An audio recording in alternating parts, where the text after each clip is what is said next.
They must be destroyed. And there isn't a jury in America that will... Is now the deadliest force. It's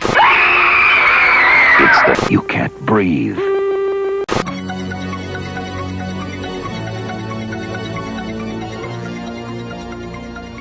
Hi, I'm Barbara Crampton from Chopping Mall, and you're listening to The Hysteria Continues. Indeed you are. Welcome back to The Hysteria Continues, episode number 46. And this time we have something quite special. We've got a spooktastic double bill of Halloween 1 and 2, the originals, from 1978 and 1981. Also got complete with a Halloween quiz from Erik, which I'm sure we're all going to do really badly on, but we shall see. So welcome, without further ado, to my fellow trick-or-treaters from overseas. How are you doing, Erik? Very good, thank you. Yeah. Excellent, yes. Yes, what are your Halloween plans? Horror-thon at the IFI in Dublin City Centre, which I'm rushing off to after we record here. Okay. What are you looking forward to seeing? First up is the surprise film, which in the past has been surprised for the wrong reasons, but we're promised it's something good this year. Then there's a film called Excision, and following that, a big screen outing for Halloween 3, Season of the Witch, which I'm looking forward to. Oh, fantastic. Okay, excellent. And how about you, Nathan? I've seen your Halloween costume online. Have you worn that already, or...? Yeah, I wore it that night. Okay. And what were you? You were a convict? Yeah, wrapped in barbed wire. Okay. Was that like a prison reference, was it? Yeah, it was, well, I mean, I thought of prison, but really I'm just a random escapee from prison. Okay, well, it's quite apt, isn't it, for tonight, for the random escapees from Illinois State, whatever it was. What was it? Smith Grove, yeah. That's right, yes, so excellent. Well, glad to hear that. And how about you, Joseph? What are your Halloween plans? Probably handing out candy and working on the house. That's probably all I'm going to be doing this year. Right. Well, it's one thing I was going to say is it's because of our scheduling conflicts, we are recording a little bit earlier today, and so it's 8 o'clock in the morning, isn't it, where you guys are in the States? So, so thank you for Joseph. And yes, that's all my fault. Thank you, boys. Yeah. Just yell if you don't hear anything coming from over here, because I might fall asleep. Well, hopefully not. I'm sure it'll be a very exciting show, so hopefully it will keep us all going. There is an apologies for last time. As you know, Argento disgraced himself with the litter tray incident, which has now gone down in infamy. And I can hear a cat outside the door meowing, trying to get in, so it could all go horribly wrong yet again, but hopefully it won't. Right, well, all good stuff. Just very quickly, I went to a Day of the Dead Halloween thing last night in the centre of Bristol, with lots of Mexican bands playing stuff, and that was good fun. And unfortunately, I'm going to miss seeing Halloween on the big screen, because it's playing in the UK and probably in the States, isn't it, around this time? And I'd love to get to see it, but unfortunately, I'm going to see a show in London on Halloween night, which isn't going to be very Halloween-y, but I think I probably have seen Halloween about 1,500 times already, so maybe I can probably live with missing it for a little while. But before we start with all the Halloween, on time on a tradition, we'll talk a little bit about what we've been watching recently. So how about you, Erik? What have you been watching since the last show? Okay, well, I was at the Horror-thon started on Thursday night, and I went to it on Friday night and saw a couple of films. First up, there was a short film called Connected, which starred Jennifer Blanc, who is the wife of Michael Biehn. She was here last year as well, and she came over again this year, along with Danielle Harris, who I got to meet on Friday night. A very nice lady she is too. Anyway, this short film Connected is literally 5 minutes, and it's 4 people from around the world talking into their mobile phones, sending sort of last-minute messages to loved ones before some kind of nuclear Armageddon. It's unspecified. So basically, it's 5 minutes of people going, "I love you, I miss you, you meant everything to me," blah, blah, blah, into their phone, and then the screen bleaches to white on each one as the nuclear bomb goes off. And it's kind of a nothing film, but as soon as the credits rolled, somebody shouted out, "Better luck next time, Jennifer." And the crowd went silent, and it was like this big intake of breath, because I think what he meant was, because I think we all felt the same way. The film was a bit shit, and we thought this was sort of some guy making a sarcastic jibe, but and then she walked out then And we all thought, oh God, she's really, really upset. But I think she was only planning to stay for the short film and then leave. But she said afterwards, the way she interpreted his comment was that she died in the film, and he just said, "Oh, better luck next time, Jennifer." Right. Whereas we all assume he meant, because the film was so crap, better luck next time. Anyway, she was okay about it. But there was a bit of, like, we all felt, oh my God. Yeah, it could have been much worse. He could have sort of, said something really horrible. Right. Anyway, that was a precursor to Silent Hill Revelation, which was not a huge improvement on the short film, I have to say. The cinema that the Horathon takes place in isn't equipped for 3D, so we had to watch it in 2D. And I didn't mind the first Silent Hill. I thought it had decent visuals and a certain atmosphere that I liked. This one it's absolute pants, but it does have occasional moments that are inspired, particularly one scene where there's this giant spider monster that's comprised of mannequin parts that is really quite creepy, and it spins a web of, I suppose it's kind of like cling film, which is, it's an interesting idea. And there are some moments in that sequence where I kept thinking to myself, God, that would be brilliant in 3D, because things seem to be poking out of the screen. But I mean, the film is just tedious beyond belief, and it's really, really video gamey, because the lead character is the daughter from the first film. She's all grown up now, and Sean Bean is back in it as her father. He's abducted and taken to Silent Hill, so she has to follow him there. But, to complete her quest, she has to find a key to a room, and then in the room she has to find the magic amulet, and then she has to travel to the forbidden underground fairground, blah, blah, blah, blah, blah. It's just really, really tedious. It's quite short though, so it's one to avoid. But if you're into 3D, I reckon the 3D version could look quite good, and there could be some good effects, but otherwise I'd avoid that one.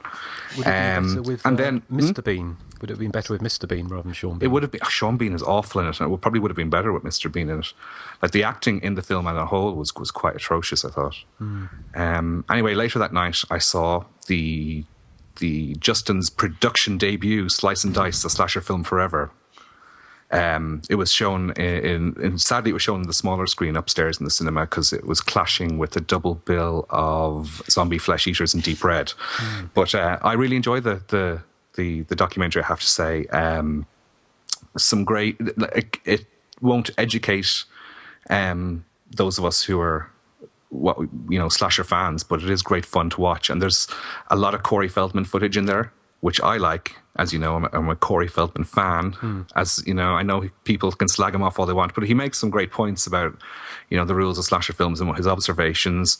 And there's some great clips in there that had the audience, chuckling away, particularly from Pieces. It had the great scene where the guy walks into the elevator with the chainsaw hidden behind his back, and of course, Bastards made an appearance and had the place, in fits of laughter. So it was great fun. I really enjoyed it. So congratulations, Justin. And you actually get 2 credits in the end, I saw. Oh, do I?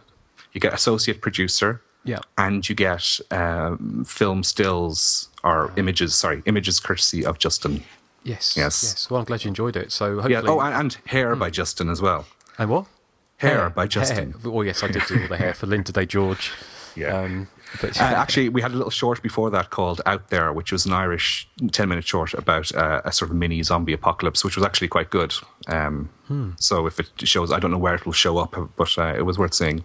Isn't there a new sort of kind of slasher kind of Irish zombie film or something called? Is it called Grabbers? It's called Stitches. Stitches, that's right. Yeah, and it's got Ross Noble, who's a comedian from the north of England, in it as a clown. I don't really know much else about it, but it opened yesterday. But it's not. It doesn't have the most convenient times. You can either go see it very early in the morning or very late at night. Okay, well, that's a bit strange, isn't it? Because I think there's another film. Was it called Grabbers or something about some people? I think Joseph was watching that. Were you? Yes, I've seen that this weekend. Yeah, I haven't seen Grabbers, I have to say. Well, is that everything, Erik? Yeah, that's all I've watched at the Horathon so far. I'm going to see 3 movies tonight and probably 4 or 5 tomorrow. So because it's a bank holiday over here. Okay, great. Well, that sounds good. Well, that kind of neatly segues us onto what you've been watching, Joseph. So, what's Grabbers like? Well, Grabbers I liked quite a bit. It's kind of a twist on the whole Tremors formula where things grab at you. But this is kind of like, what can I compare it to? Well, it's definitely like Tremors, But the twist here is that to avoid these creatures, these group of Irish people have to get drunk, which is no small task for them, as you know. Well, it's a stereotype, but it's one that's played for laughs, and so a lot of these people are pretty much blitzed through the whole film because if the monster kind of sucks your blood, the alcohol will dry it out, I assume. Right. Okay. So they end up getting tanked. But the funny part is that, they're trying to avoid these monsters, so they're highly inebriated and they can't move and they can't walk and they're just kind of falling down drunk. So it derides a lot of comedy from that. And it's got some likable characters in it. There's some good suspense, and I was quite surprised that it had some CGI, but it was fairly convincing, and it did a lot of practical effects, especially the close-ups of the creatures. When the scientist discovers it, and he's like, what is this right here? And it shows all the gross slime and goo, and it's all practical, and I enjoyed that. But yeah, it's a fun film. It's a neat little monster movie. I like the twist. The whole alcohol concept was kind of funny. Isn't Justin would be safe from the grabbers. Erik, as you know, I haven't had anything pass my lips for 20 minutes since this morning. What? Yeah. You had a stiff one this morning? Yes, I've just drunk a green tea. So, but anyway, grabbers, because isn't grabbers? Am I right in thinking, Erik? Is that an Irish thing, or is a gypsy thing? Isn't it grabbing? Isn't it where boys grab girls? Is that right? I'm not sure. I think it's. I know it's from the same director as Tormented, which I hated. Right. Okay. No, I think it's from. There's. I don't know if you get that in Ireland, but there's the big fat gypsy wedding or whatever it is that was on Channel 4. I'm aware of it, but I've never seen it. But it seems to be Erik, you might like grabbers. There's a lot of portly bearded men in there. I can't imagine. I'm sold. Falling down drunk. Wow, that's the best way to have them. Yeah, I imagine. Anything else, Joseph? Yeah, I watched another one called Wreckage, which has Aaron Paul from Breaking Bad, and he's kind of winning all kinds of Emmys right now, and he's a really good actor, so I'm wondering what possessed him to star in this movie, which really sucks. It's basically about these teenagers, or I guess they're 20-somethings. Their car breaks down, so they sneak into this junkyard at night to try to find a part to fix the car, and there's a serial killer out there. But it kind of wraps that kind of stuff up in the first 20 minutes, and then it follows around the sheriff and his dimwit deputy, and there's a lot of awkward comedy, and I don't know, it's well made, but the acting's not that great, and it just doesn't really go anywhere. It's kind of boring. It's once they reveal who the killer is, which is kind of obvious, you're just so that's it. Next. So I didn't really care for it. Okay. Well, it sounds like one to avoid. Anything else? No, that's it. Okay. Well, thank you, Joseph, and welcome back, Nathan. What have you been watching? Nothing. Nothing at No, all? I really don't have any recently seen because I haven't watched any scary movies lately. Okay. Except for, ones that we're covering. Yeah, of course. Well, you watched Slaughter Hotel, didn't you? Oh, I've seen it before several times. I like it a lot, actually. I love the just all-out massacre at the end. I think that was a lot of fun. Yeah. See, the problem with me and Nathan is that we haven't had our movie nights on Fridays, so we haven't really been able to watch a lot of movies. So you've both recently moved house. Are you now miles away from each other, or? Not we've too always far. been. We've always been. We've never lived real close, not since we lived together, actually. Probably 10 or 15 minutes away. Yeah. Okay, well, that's not too bad. So, but you're going to be resurrecting movie nights at some point? I don't know. I don't know either. It's up to Grant, I guess. Okay, the infamous Grant. Who's being really weird now. He's being weird? Why is he being weird? Because he's not doing movie nights. Oh. Well, there's he's a little being mystery selfish. there. That's what he's being. Okay. Well, Nathan, we look forward to your comments on our feature presentations, Double Bill coming up a little bit later. Because we've got an awful lot to pack into the show, I'll just quickly run through what I've been watching. I caught up with Devil, the M. Shyamalan, whatever it is, Night Shyamalan. Is that his name, Shyamalan, or am I mispronouncing that? Shalimar. Yeah. Shalimar. Wasn't that an 80s group? But anyway, I caught up with Devil. It was a candy bar. Or is that a Malamar? That's a Malamar. Never mind. But which I quite enjoyed, actually. Yeah, it was kind of the Devil in the Lift movie, which has Matt Craven from Happy Birthday to Me as a security guard, or a kind of it's kind of a sort of a longish cameo I kind of get. So it's quite nice to see him in that. But yeah, I quite enjoyed it. I didn't guess the identity of the devil, but I won't say any more. People haven't spoiled it, but I know we spoke about it on a previous show. A couple of the other films I saw, films I hadn't seen before. One was Last Man on Earth, which isn't really a slasher movie, like Devil isn't a slasher movie, but it's the Vincent Price kind of variation or an adaptation of The Amiga Man by, was it Richard Matheson? And it's got the inspiration of Night of the Living Dead, and it's kind of essentially, if you've not seen it, it's Vincent Price is kind of the last living man on Earth, and everyone else has either died, well, everyone has died or come back as sort of vampiric zombies, or who are kind of half human, half vampire, because of this kind of worldwide plague, and he didn't get it because he had been bitten by a vampire bat, and he got some kind of immunity.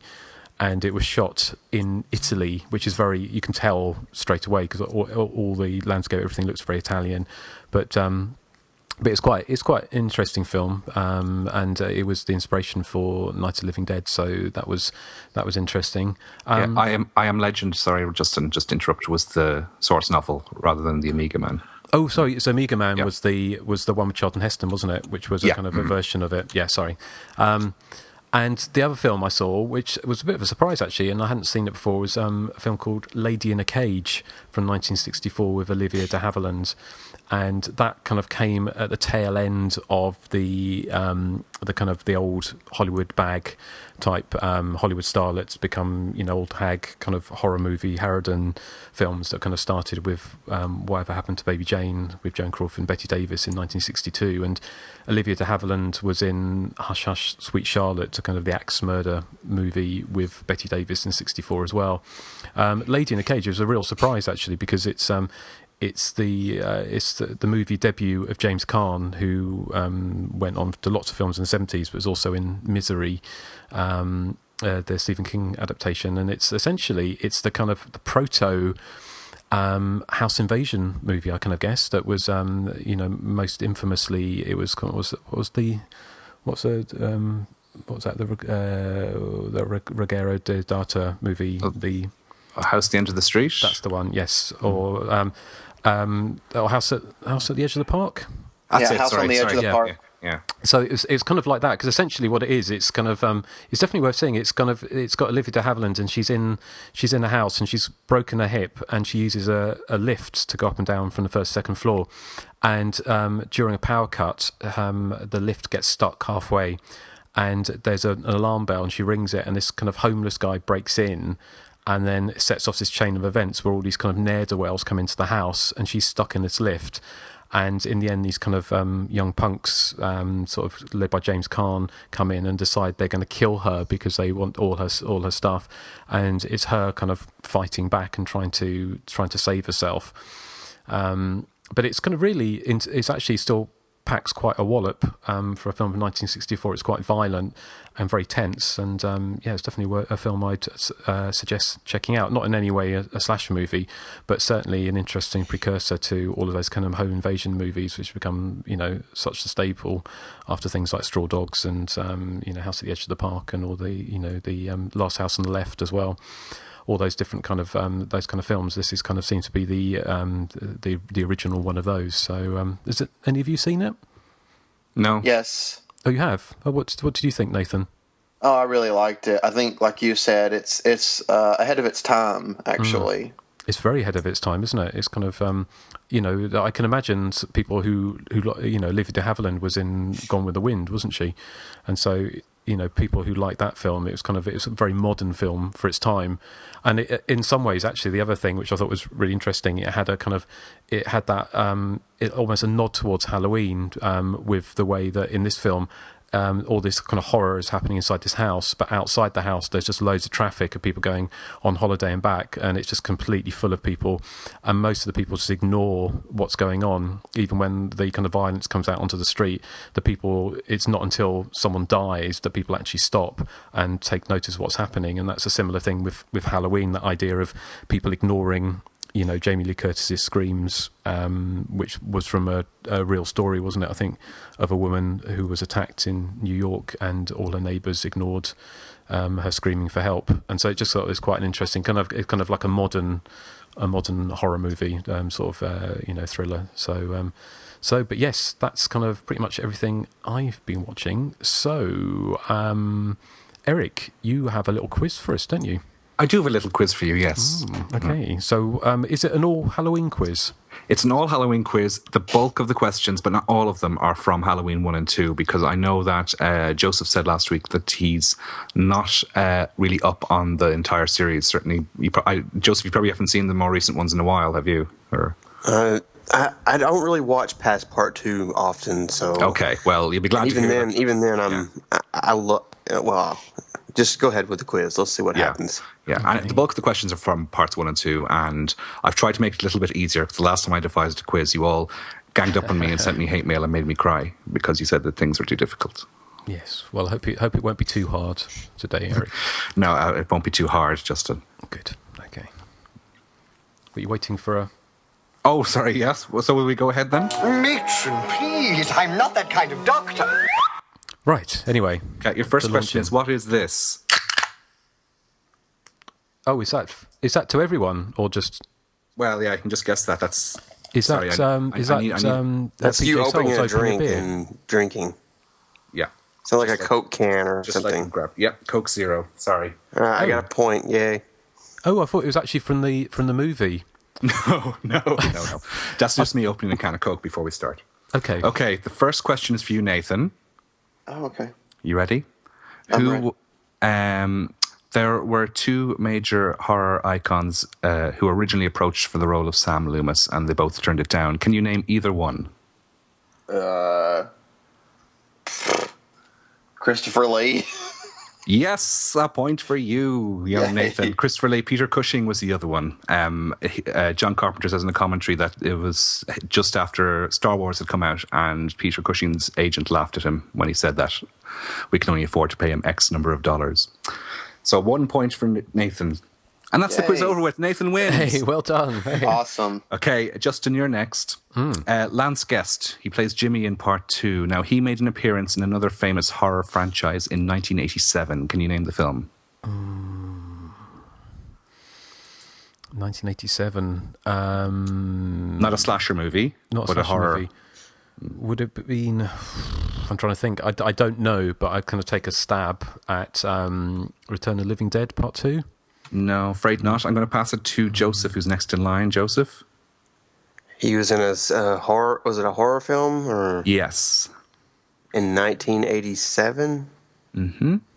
That's a famous franchise. Is that typing in IMDb I can hear? No, I'm not typing. Was it a franchise or was it just a... Oh, he's stalling for time. It was just one film he was in a famous horror franchise. Okay, I'm going to guess 1987. What came out in 87? It was one film in a famous horror franchise. Was it Hellraiser? Afraid not. Sorry. Nathan, do you know? Oh my God, that was going to be my guess. Hang on. A famous horror franchise. I can't think of any franchises that are not slasher movies. I don't know. The Fly. No, it was co-starring with Michael Caine in Jaws: The Revenge. Oh. So no points for anyone. Joseph, you were next. Again, sorry, I should have said these are all cast-related questions on this round. Pamela Susan Shoop, her of the enormous boobies, she starred in which 1970s Nature Takes Revenge movie? Was she in the first Halloween? She was in the second Halloween. She gets into the hot tub. All Okay. nudie and stuff. With what's his face? With Leo Rossi? Yes. Bud? Yeah, that's her. Okay. Now, what was the question again? What famous 1970s Nature Takes Revenge movie was she in? Oh, Empire of the Ants? That's it. Well done. Well done. A point I think you stalled for time so you can look that up. Yes. I think so too. I'm not even on the computer. Along with yeah, she's in that with Joan Collins, of course. A favorite sort of campy 70s movie of mine. Okay, sticking with cast questions, Nathan, we're back to you. Anne-Marie Martin gets an uncredited role as Darcy in Halloween 2. Can you name the slasher movie she was in the previous year, 1980, where she was acting under a different name? That's Eddie Benton from Prom Night. Exactly. Well done. And Nathan, you've got 2 out of 2. Wow. Justin, I'm afraid this is probably the hardest question on the entire quiz, and it's fallen for you, I'm afraid. This is quite a tricky one. I'll be very surprised if you get it. But can you tell me what links Happy Days to Halloween? Happy Days, the TV sitcom. Yeah, to Halloween.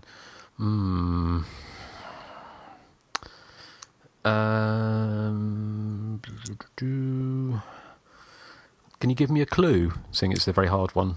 Okay. Hard.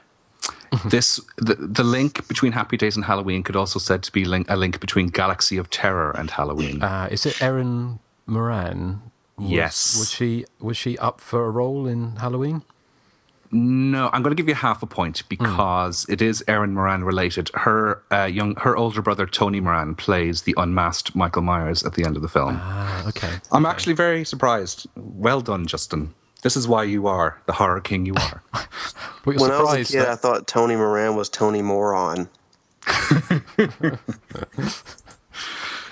Well, at least I got half a point. At least I'm off. Yes, you're off the mark. Okay, and Joseph.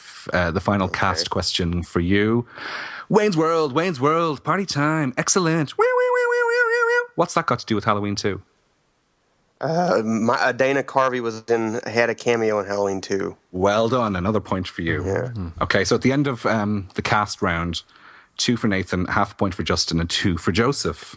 Wow. Okay, we're on next to the observations round. Okay, Nathan? Can you tell me what song is playing in the car in Halloween 1 when Laurie and Annie are smoking the joint?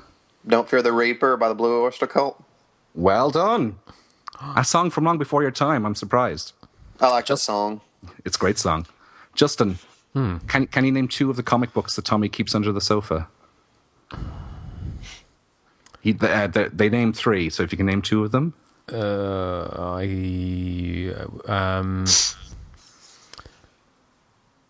Tales from the Crypt. No, I don't. I thought you said you've seen Halloween 1,500 times. Well, I have, but I would have known "Don't Fear the Reaper." You see, I think it's a stitch up. This quiz, is it Mr. Mephisto? No, Mr. Dear. Oh, the humanity. I've no. Very surprised here. Yeah, Joseph, can you name 2 of the 3 comic books that Tommy keeps under the sofa in Halloween 1? Probably not, but I'll take a guess that one is not Tales from the Crypt, but it's got the similar name, like Strange Tales of something. No, I'm going to pass it over to Nathan. One of them's Tarantula Man. One of them is Tarantula Man. Neutron Man? Yes, and the third one is Laser Man, so that's a point for Nathan. Flying into the lead here. Okay, Joseph. On the observation round, in Halloween 2, what does Bud hate on his pizza? Oh gosh,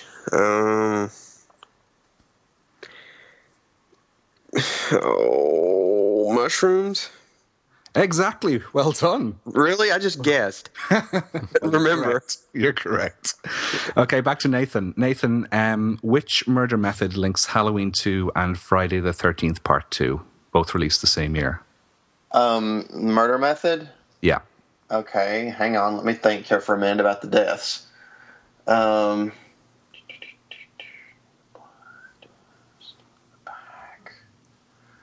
I don't remember anybody getting their face burned off.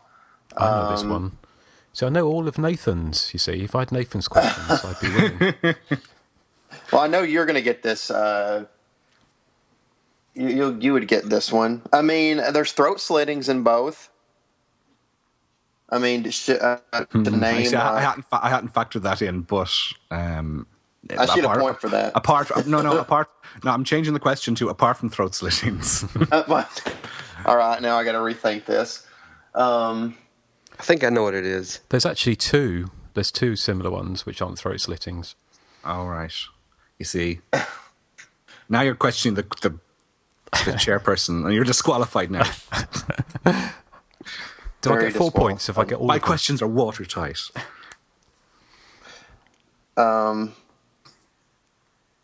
Just think of throat slittings. I'm going to give this one to Justin. Okay, Justin.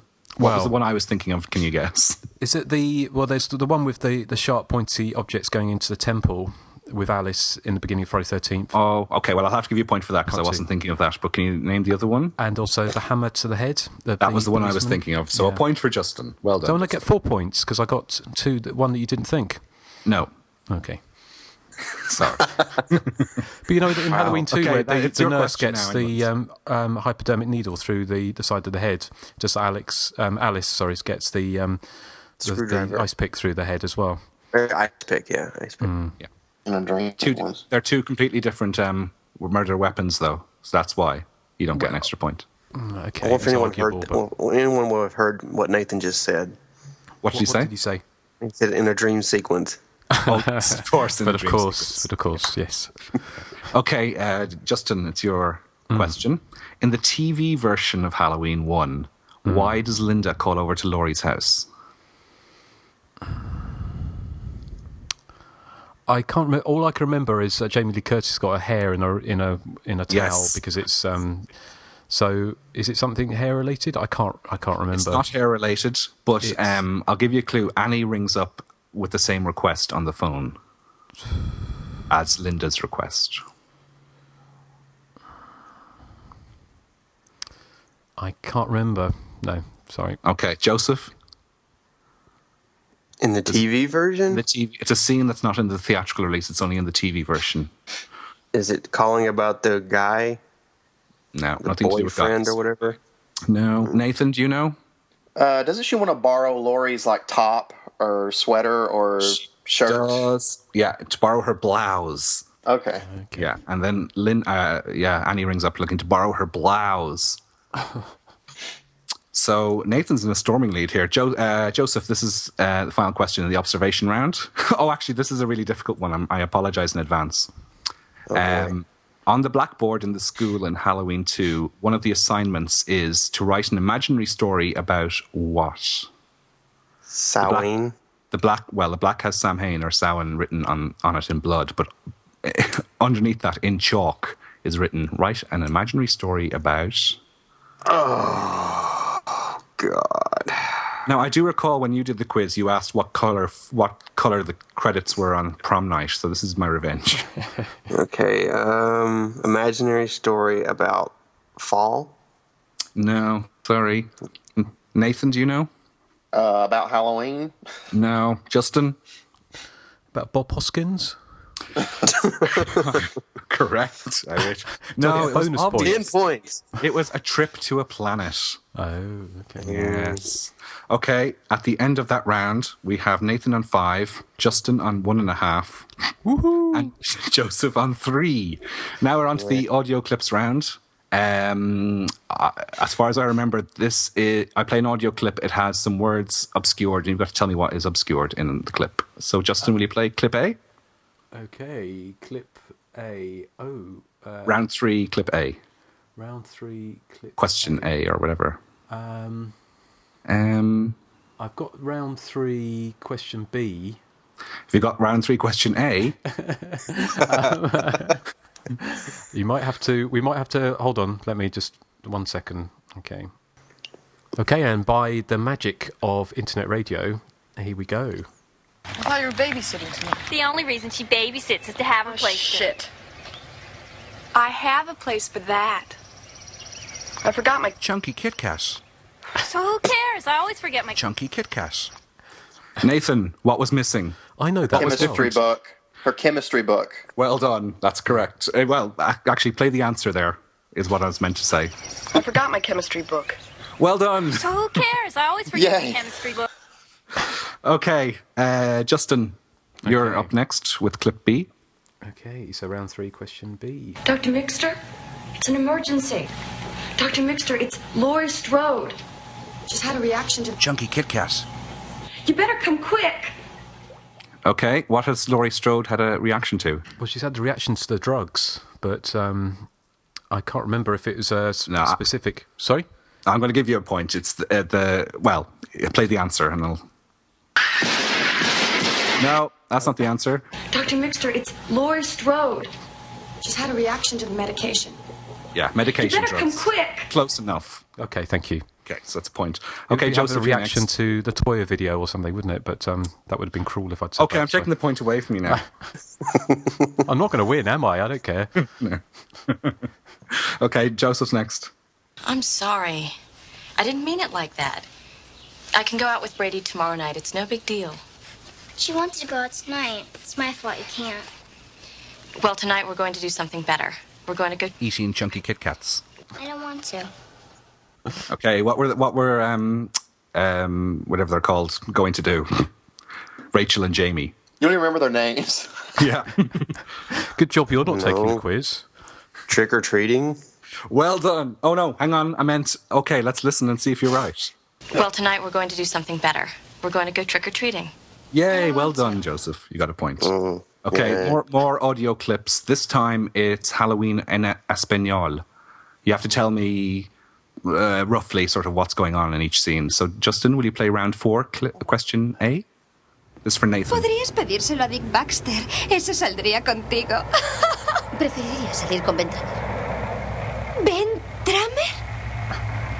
¡Lo sabía! Así que tú también piensas en esas cosas, Lori.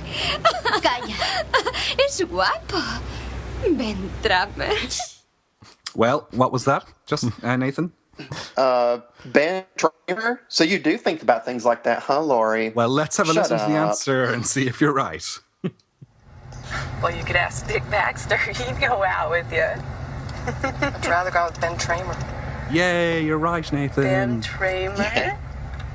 I knew it! So you do think about things like that, huh, Laurie? Shut up. He's cute. Ben Tramer. Was the Okay, Ben Tramer? Justin. Was Sorry? the Ben Tramer sort of thing in the Spanish a bit of a giveaway? Well, yeah, I told you I made this quiz easy. Well, not easy enough for you, obviously, Justin. But I told you I could have got if I'd got Nathan's questions, I would have got them all right so far. yeah, well, you'll probably get this Way to one. downplay me. I appreciate that. Oh, sorry. Oops. Anyway, Justin, your Halloween en Espanol clip. Ven aquí, siéntate sobre mí. No me hagas llorar, necesito tu calor.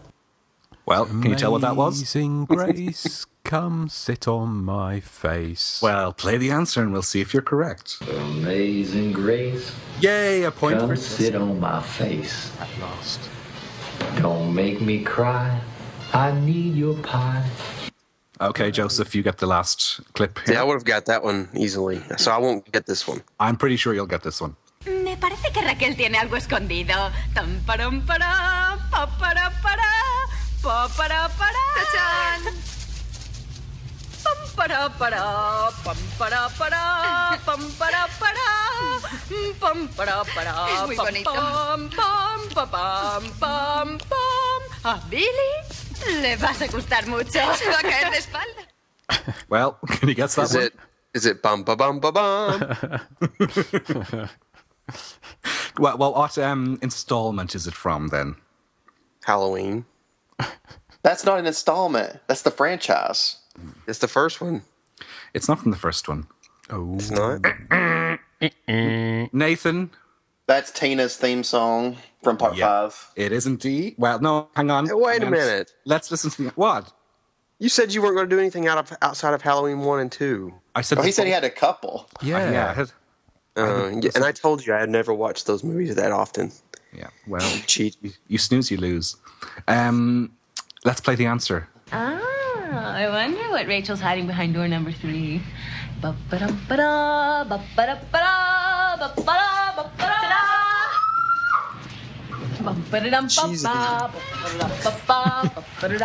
She's the reason I don't watch that movie that often. She's the reason I do watch that movie so often. I like Billy is going to have to fight off a lot of boys. Okay, so at the end of the quiz, that's the end of the quiz. Sad. Put on sad faces, everyone. Oh. Yeah. The winner Too tired to is... do that. Oh, sorry. In last place, it's supposed slasher expert, Justin, with 3.5 points. I was robbed. Joseph is in second place with 4 points, but way out in the lead, it's Nathan with 8 points. Hooray! Yay. How did he go from 5 to 8? Yeah. Because he... Favoritism, I think. I don't know. Well, my counting Well, skills. look on the bright side. Even if I did have 5, I still beat both of you. Yeah. That is well, I would have had 5 if it wouldn't have been for that meddling Erik. Yes. Sorry, I shouldn't. Him and his chunky Kit Kat. Yeah. Well done, Erik. That was great. That was a really good quiz. It would have been better if I'd won, but it was still good, even if it was slightly fixed. But thank you for that. There was nothing fixed about it.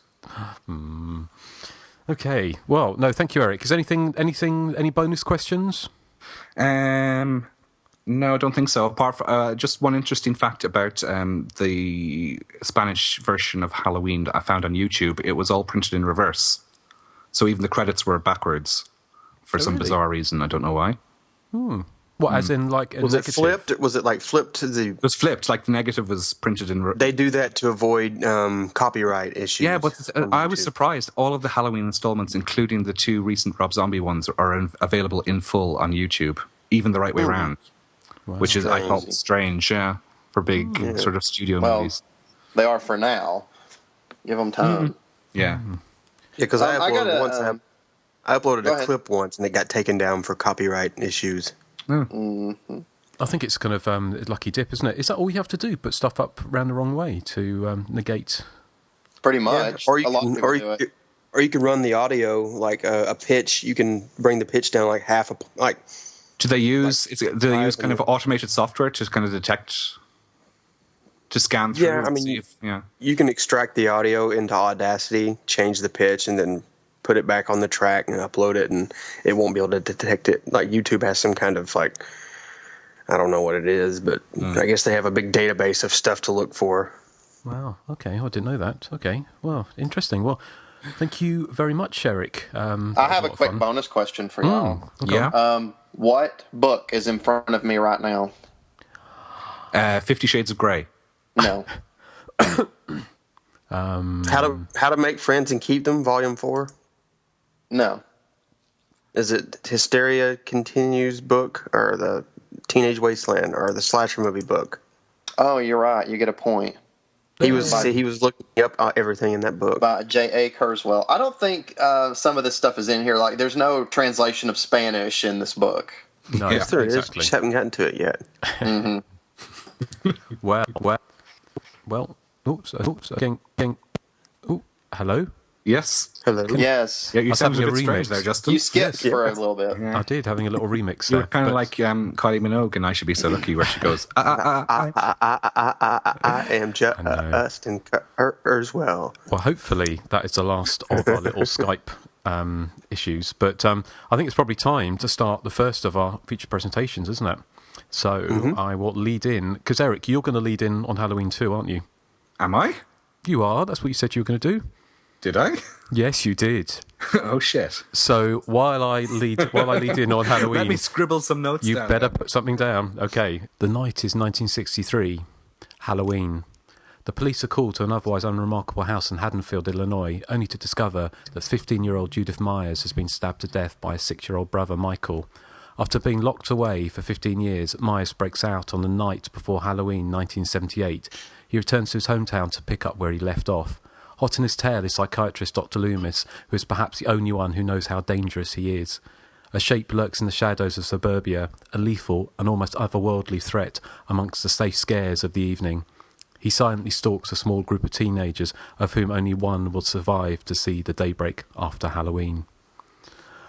It's difficult to think of a time where there wasn't Halloween, I kind of guess, especially if you're a slasher movie fan. Halloween is, I've said it before and I'll obviously say it again, it's probably my favourite horror movie, if not movie of any kind of genre movie, or not genre movie, just any movie of all time. And so I was watching it again today, and it still has the power, and it still has the power to scare, and it still has the power to kind of awe, I kind of guess, and it's such a beautifully put together movie. But the trouble is, it's one of those things that, I mean, I'm sure for like Erik with Toya, the masterpieces that Toya put out, that you must listen to them so many times that sometimes it becomes something else. Would you agree with that, Erik? No, they remain perfect pieces of pop music even 20, 30 years later. Okay, all right. Well, sometimes, you know, I don't know, it's like with albums sometimes. If you over-listen to an album, sometimes you can listen to it it's too much. And that's always a danger with films like Halloween. But having said that, every time I watch it, it's not like watching a painting, I kind of guess, but it's like watching... Well, it is a masterpiece. It's, you know, I think it's a fantastic movie, and it's kind of, especially seeing it on Blu-ray, because I think the very first time I saw it was probably would have been on VHS, and probably a pan scan version of it back in the 80s. And I've said before plenty of times that I saw Halloween 2 first, which we're going to be talking about as a second feature presentation of today, but I saw that back in about 1983, and I didn't see Halloween for a few years, the original, for a few years afterwards, so it was a bit of a strange introduction to it, but I remember I still remember watching Halloween for the first time with some friends, and everyone jumping throughout it and screaming and laughing, and it, again, you know, to my mind, it is the perfect movie. You know, and I have to kind of limit myself to watching it once a year now, because otherwise there is a danger that I just kind of, it becomes kind of a background movie and I can't really take it in anymore. And so one of the biggest regrets is I'm not going to see it on the big screen this year, because my schedule's clashing, but I would love to have seen it on the big screen. And I know certainly when I wrote about it on Hysteria Lives, after many years, I didn't really want to tackle it, because I thought, well, what can be said about Halloween that's not already been said? And in reality, there's very little that can be said about Halloween that hasn't been said. It's a bit like when we covered Friday the 13th Part 2, that the one thing that we could say about it was that we noticed someone with a boom mic lying on the ground, where Erik first saw that, and I think with Halloween, is there anything... I made the front of Time magazine for that observation. Yes, I know. You got a Nobel Peace Prize upcoming. I did, as well. Yeah. But it's kind of... But I thought it was... You know, we couldn't do a podcast about slasher movies without eventually covering Halloween. So it'll just be interesting to see, you know, what we can say about a film that has been dissected so many times by so many different people over the years. So, you know, without further ado, Nathan, I mean... What are your gut feelings now about Halloween after all these years? Well, I've always loved it, so, I mean, I can't think of anything really bad about the movie, because I only see good things with it. I will say that growing up, when I was a little kid, I preferred the sequel just because, you know, it had a higher body count and everything, but obviously now that I'm older, I can see the, you know, the original, like, is far superior. Even though I did love the sequel, but yeah, I love the original because I love the characters. You know, I really like the friendship between the three girls, and a lot of people that I've watched it with now, like, they are not big fans of Annie. They just think she's flat out mean to her friends, but I never think that. I always think that she's just like she just has a sarcastic personality. But I really think that, you know, obviously, you know, she does care about her friends regardless. I mean, come on, she gets Lori high. I mean, you only do that for your friends.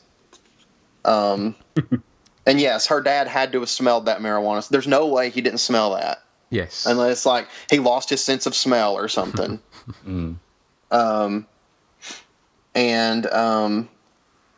Let's see. I love the one scene that I've always loved, or two scenes actually. Well, you know, of course, I love the whole movie, but I love the scene with the hedge, where Laurie sees Michael at the hedge and then steps behind it. And I also love the scene where she looks out her window and sees him standing in the Riddles' backyard at the clothesline. And I love how the window, like, falls while she's looking at him. I think that's a really creepy scene. And why would Annie call Laurie with her mouth full? I mean, like, she had her mouth full of apple or whatever, and she could, I mean, she calls Laurie and picks up and can't respond when Laurie wants to know who it is. Yeah, I assumed that was just Annie. She was being deliberately mischievous. I assumed. Well, maybe so. But no, I mean, I like I said, I really love the movie, and I will say this: the music helps enhance the movie like even better because it's got a great soundtrack. But I put in my earphones and I've downloaded the Halloween soundtrack, and I was walking from work to go get lunch and listening to that music. It was probably the scariest walk I've ever had to go get Chinese food. Indeed, yes. I mean, it's funny, isn't it? I mean, just as an aside, one of the famous stories is that John Carpenter showed the film to a female executive, and without the music, and she just said it wasn't scary. So the film is kind of, it really, I mean, I haven't, I'm not sad enough to have sat and tried to watch a film without music on, because obviously that would be pretty sad. But I imagine it really is. It's kind of the perfect example of a film that is kind of, it goes hand in hand with a musical score, doesn't it? It really kind of does make it. So, well, thank you, Nathan. I mean, I'm sure we'll talk a lot more about it before we move on to the sequel. But Erik, how do you feel about all these years?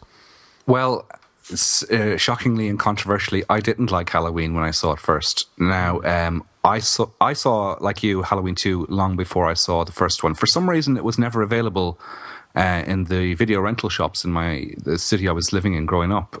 So I got it as a sell-through release for Christmas one year. And it was particularly a particularly awful presentation. It was on the Channel 5 label.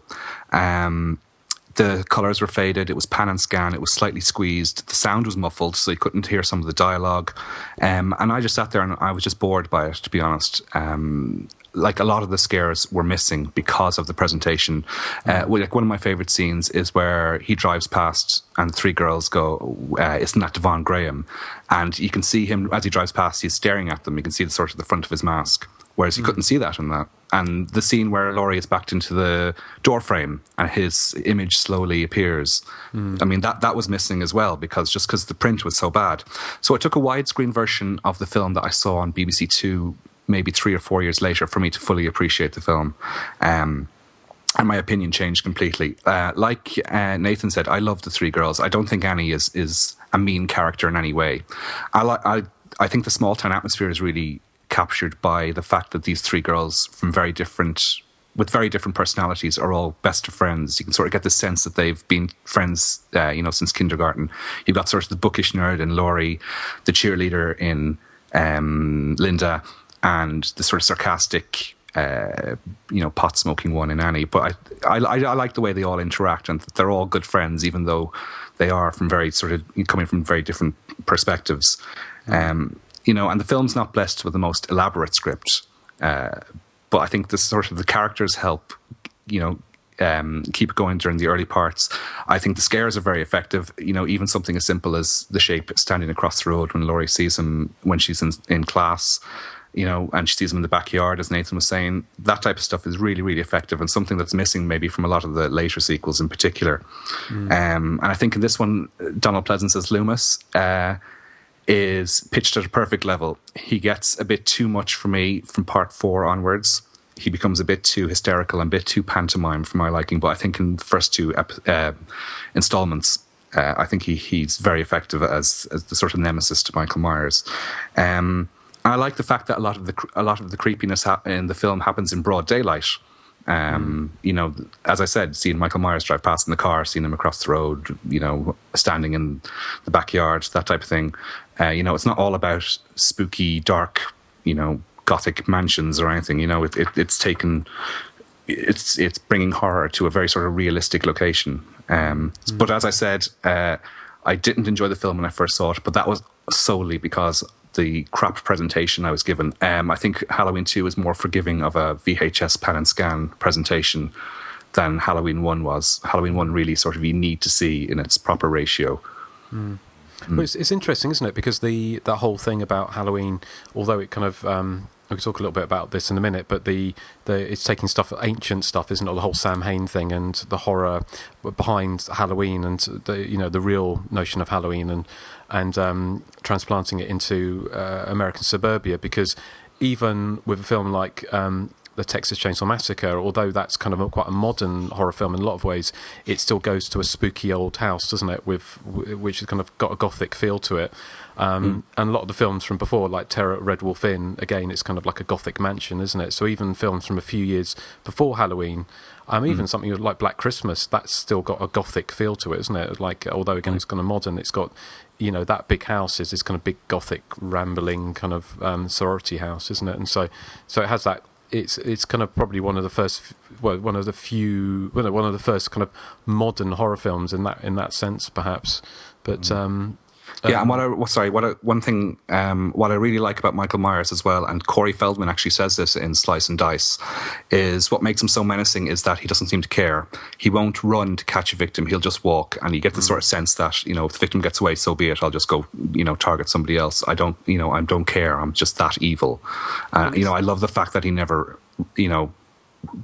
goes past walking pace. I think that makes him very creepy. He's kind of, again, like with Leatherface, this kind of squealing killer, and not to say, obviously Texas Chainsaw Massacre is a fantastic movie, and in like Black Christmas, the killer is kind of like a raving lunatic, whereas in Halloween, it is this kind of it's like Jaws, isn't it? Almost like the film Jaws, where you just almost like the shark, isn't he? Because he's just kind of slow, methodical, without giving anything away. This kind of blank slate. So, Joseph, what are your thoughts after these years?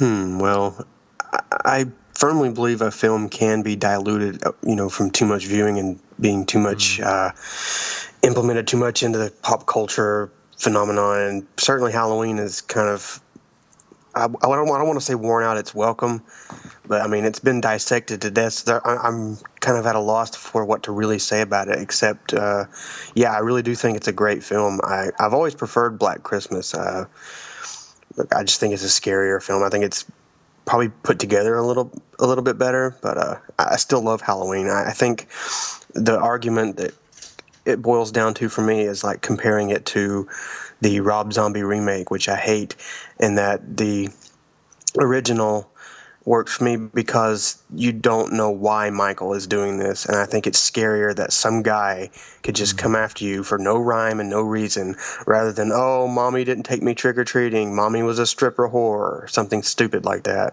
And I think that's what Halloween is brilliant at, is because it's just this standard story of this babysitter and this small little suburb town, and then just this guy who murdered there years ago just breaks out of an asylum and goes back and killing random people. And I know in the sequel, which we'll talk about, they kind of tie it in, with him and Jamie being brother and sister. And I didn't really care for that. So I think the whole murder aspect works better in the original because you don't know why he's doing it. He's just a silent boogeyman, as Dr. Loomis says pretty much 100 times throughout the series. But yeah, it's just, it really is a good film. I really don't know what else to say about it, so I'm going to get our special friend, Jamie Lee Curtis, to see what she has to say. What do you think, Jamie? I knew you were going to do that. I hate you, Joseph. The chance of ever getting Jamie Lee Curtis on the show, and now nosedived. I mean, nosedived quite significantly. What? You're as bad as he is, Justin.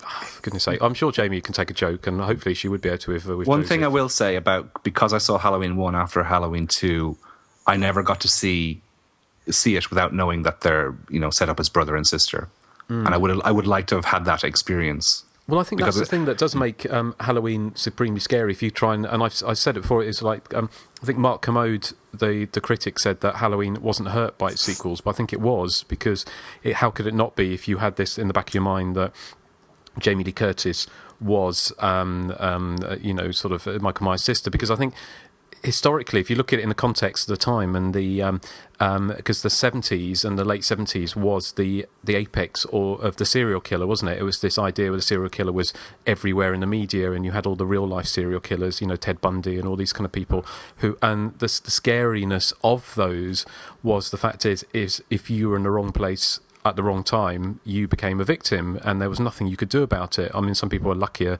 than others. I think the singer Debbie Harry once said that she thought that she was almost picked up by Ted Bundy, and she could have easily become a victim. I think she just didn't get into his car or something. Didn't happen. And but the fact is that people were just taken, literally off the streets, and it was random. So it's like a shark literally going around, and if you happen to be in the wrong place, you became the victim. And this was with Halloween. That was the thing, because there's a shot, isn't there, when Jamie Lee goes, or Laurie Strode goes up with Tommy Doyle to the house to drop the keys off or whatever it is, to pick the keys, and Michael Myers steps out from behind the door and looks through the screen at her, and it was just that the fact is she crossed his path, that she became, the whole sequence of events started, and he just picked her and then her friends, and it was just this random act, which was the scariest thing. And of course the whole sister thing does dilute that, but I mean, as we'll speak about a little bit later, I'm sure it was the only thing that John Carpenter could think up, when he came to write the sequel. I mean, one of the things I did, be interesting to hear what people's thoughts are about the supernatural. I mean, how much of the supernatural do you believe is in the original Halloween? Because I know certainly a number of people have always said that Michael Myers isn't a supernatural entity, whereas I've always erred on the side that he is, to a later, lesser or greater degree. I mean, what are your thoughts? I mean, do you think I would disagree. I would say he's just a psycho. I don't think there's any supernatural kind of aspect undercurrent or anything like that. I mean, I could see where people would say that, but I don't know. Maybe I'm a stickler for the kind of straightforward, slash stab kind of thing, and I don't want any kind of supernatural aspect in that. So maybe I'm biased, but I don't know. That's just my opinion. I mean, what about you, Eric? What's your thoughts on that? Yeah, I mean, it's certainly in the first two, I like to think of him as just a man who has some kind of incredible, resistance to all this damage that's inflicted on him. But I mean, when you get to sort of Halloween 5 and 6 in particular, you have to sort of, I suppose, get on board with the supernatural aspect. But for the first two, I like to think of him as just a particularly robust man. What about you, Nathan? I agree. You agree? So you don't. Yeah. I like that Eric used the word robust. Yes. Well, I mean, the thing is, I personally, I think both John Carpenter and Deborah Hill did sort of say that there was a supernatural. They added a supernatural element to it to some degree. I mean, Deborah Hill kind of famously said they went back to the old idea of Samhain. That Halloween was the night where all the souls are let out to wreak havoc on the living, and then came up with the story about the most evil kid who ever lived. I mean, obviously, you've got the whole end where he's shot, and he's kind of shot with enough bullets to kill a normal man. He doesn't die. I mean, we've spoken about this before, but obviously the novelization of the book is much more explicit in the kind of supernatural angle, I think. I don't know. I mean, I think it kind of works in both ways, but he's kind of he's a boogeyman in the sense that of a kind of traditional horror, kind of spook ghoul type thing, but also the boogeyman again in relation to that I said earlier about serial killers and this kind of idea of this man, this kind of legend, I kind of guess, kind of. Because already when like Tommy Doyle when they go to that house, he sort of said the house is haunted, and there's already that kind of this idea that Michael Myers kind of haunts that town, but rather than just being an urban legend, he is real and he kind of comes back. So I don't know. I think it works in both contexts, but I think certainly at the end of Halloween, which obviously I'm sure if you haven't seen Halloween, then obviously would urge you would do, but I imagine that 99.9% of the people listening to this have. And certainly with the end of Halloween, I think John Carpenter said that he wanted it to be like a Twilight Zone style ending. It wasn't set up to be a sequel as such, although having said that, I think Donald Pleasance said that John Carpenter hinted to, and there would be a sequel at the end of the film.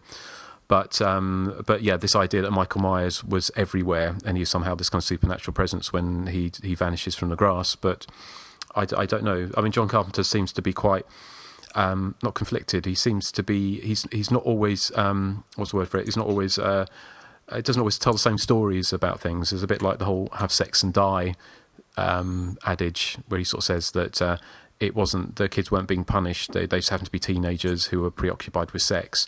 But then he also talks about Michael Myers being the spirit of the repressed, and Laurie Strode also being spirit of repressed. And in fact, Laurie and Michael Myers having more in common than Laurie does possibly with her friends. So there's a lot of interesting undercurrents, I think, to the film.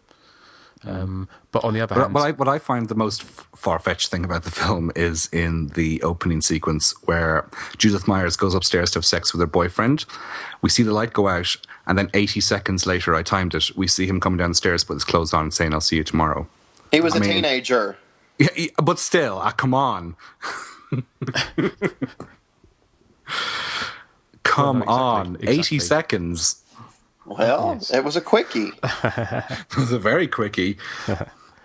So what do we think about, I kind of hate to use the word kids, but kids today, the people who liked the Rob Zombie version of Halloween, I mean, how do we feel that they would view a film that was, how many years, it's going to be 40 years old in about 6 years' time, isn't it? Yeah, 35 years. Kill them all. I don't think they would enjoy it. I think it'd be too slow for them. I think that there's all the mayhem is kind of off screen, so I don't think they would enjoy it, to be honest. Because no one's become too desensitized. I think they probably appreciate it when they're a bit older, but like a 16-year-old kid nowadays, I don't think would get Halloween. I think we've spoken about this before, haven't we? There seems to be this kind of an age a break between people who like the new versions for Halloween and the ones that don't, and I kind of guess that's always going to be the case. I mean, I've seen some quite impassioned defences of Rob Zombie's Halloween, and I kind of, in some ways, I'd like to, if I can ever bring myself to sit down and watch them again with an open mind. But I can't see I'd ever like them any more than the original 1 and 2. But it does seem to be this kind of divide. Yeah, sorry, when I was 16, I would have had no interest in Psycho or maybe some of the Giallos. I think they would have been too slow for me. And, I was all about Evil Dead and, Friday the 13th back then. So, I think 16-year-olds mightn't appreciate Halloween, but I think when they get to maybe, my age, which is 27, that they might appreciate them. What was that? Nothing. Yeah. No, I agree. I kind of hated Suspiria when I first saw it. I thought it was awful. I thought it was rubbish. And, I thought, because I saw it after reading so much about it, and I thought it was overrated. But I think it's a film, again, I like Halloween, it's a film you need to see in as good a presentation as possible. Yes, absolutely, for it to work. So, it's kind of interesting. I mean, it's, I'm kind of almost loath to kind of go into the background of Halloween just because, again, it's something that people already know, don't they? I kind of guess. Well, one thing that I was listening to various audio commentaries and watching extra features and that and DVDs over the past few days, and one thing I did learn that I didn't know before was that the original opening credit sequence wasn't going to be the pan in on the pumpkin. It was going to be a pan down the street, which would end up with a capturing an image of the mask lying on the ground. Okay, I didn't know that. That was his original intention. But I think for budgetary reasons, they just went into a studio with a jack-o'-lantern, and I think it's much more effective. Well, I'm going to guess some of the things. I mean, just capping some of the things a lot of people probably already know, but maybe you don't. But the film, was also it was set in the Midwest, but it was actually filmed in California. And there's famously, you can see palm trees, can't you, in one shot. And all of the trees are very full of green leaves, but they had lots of specially painted brown leaves put on the ground. And so it's a testament actually to the film that it works as well as it does, that it was shot in May, but you can forgive that, That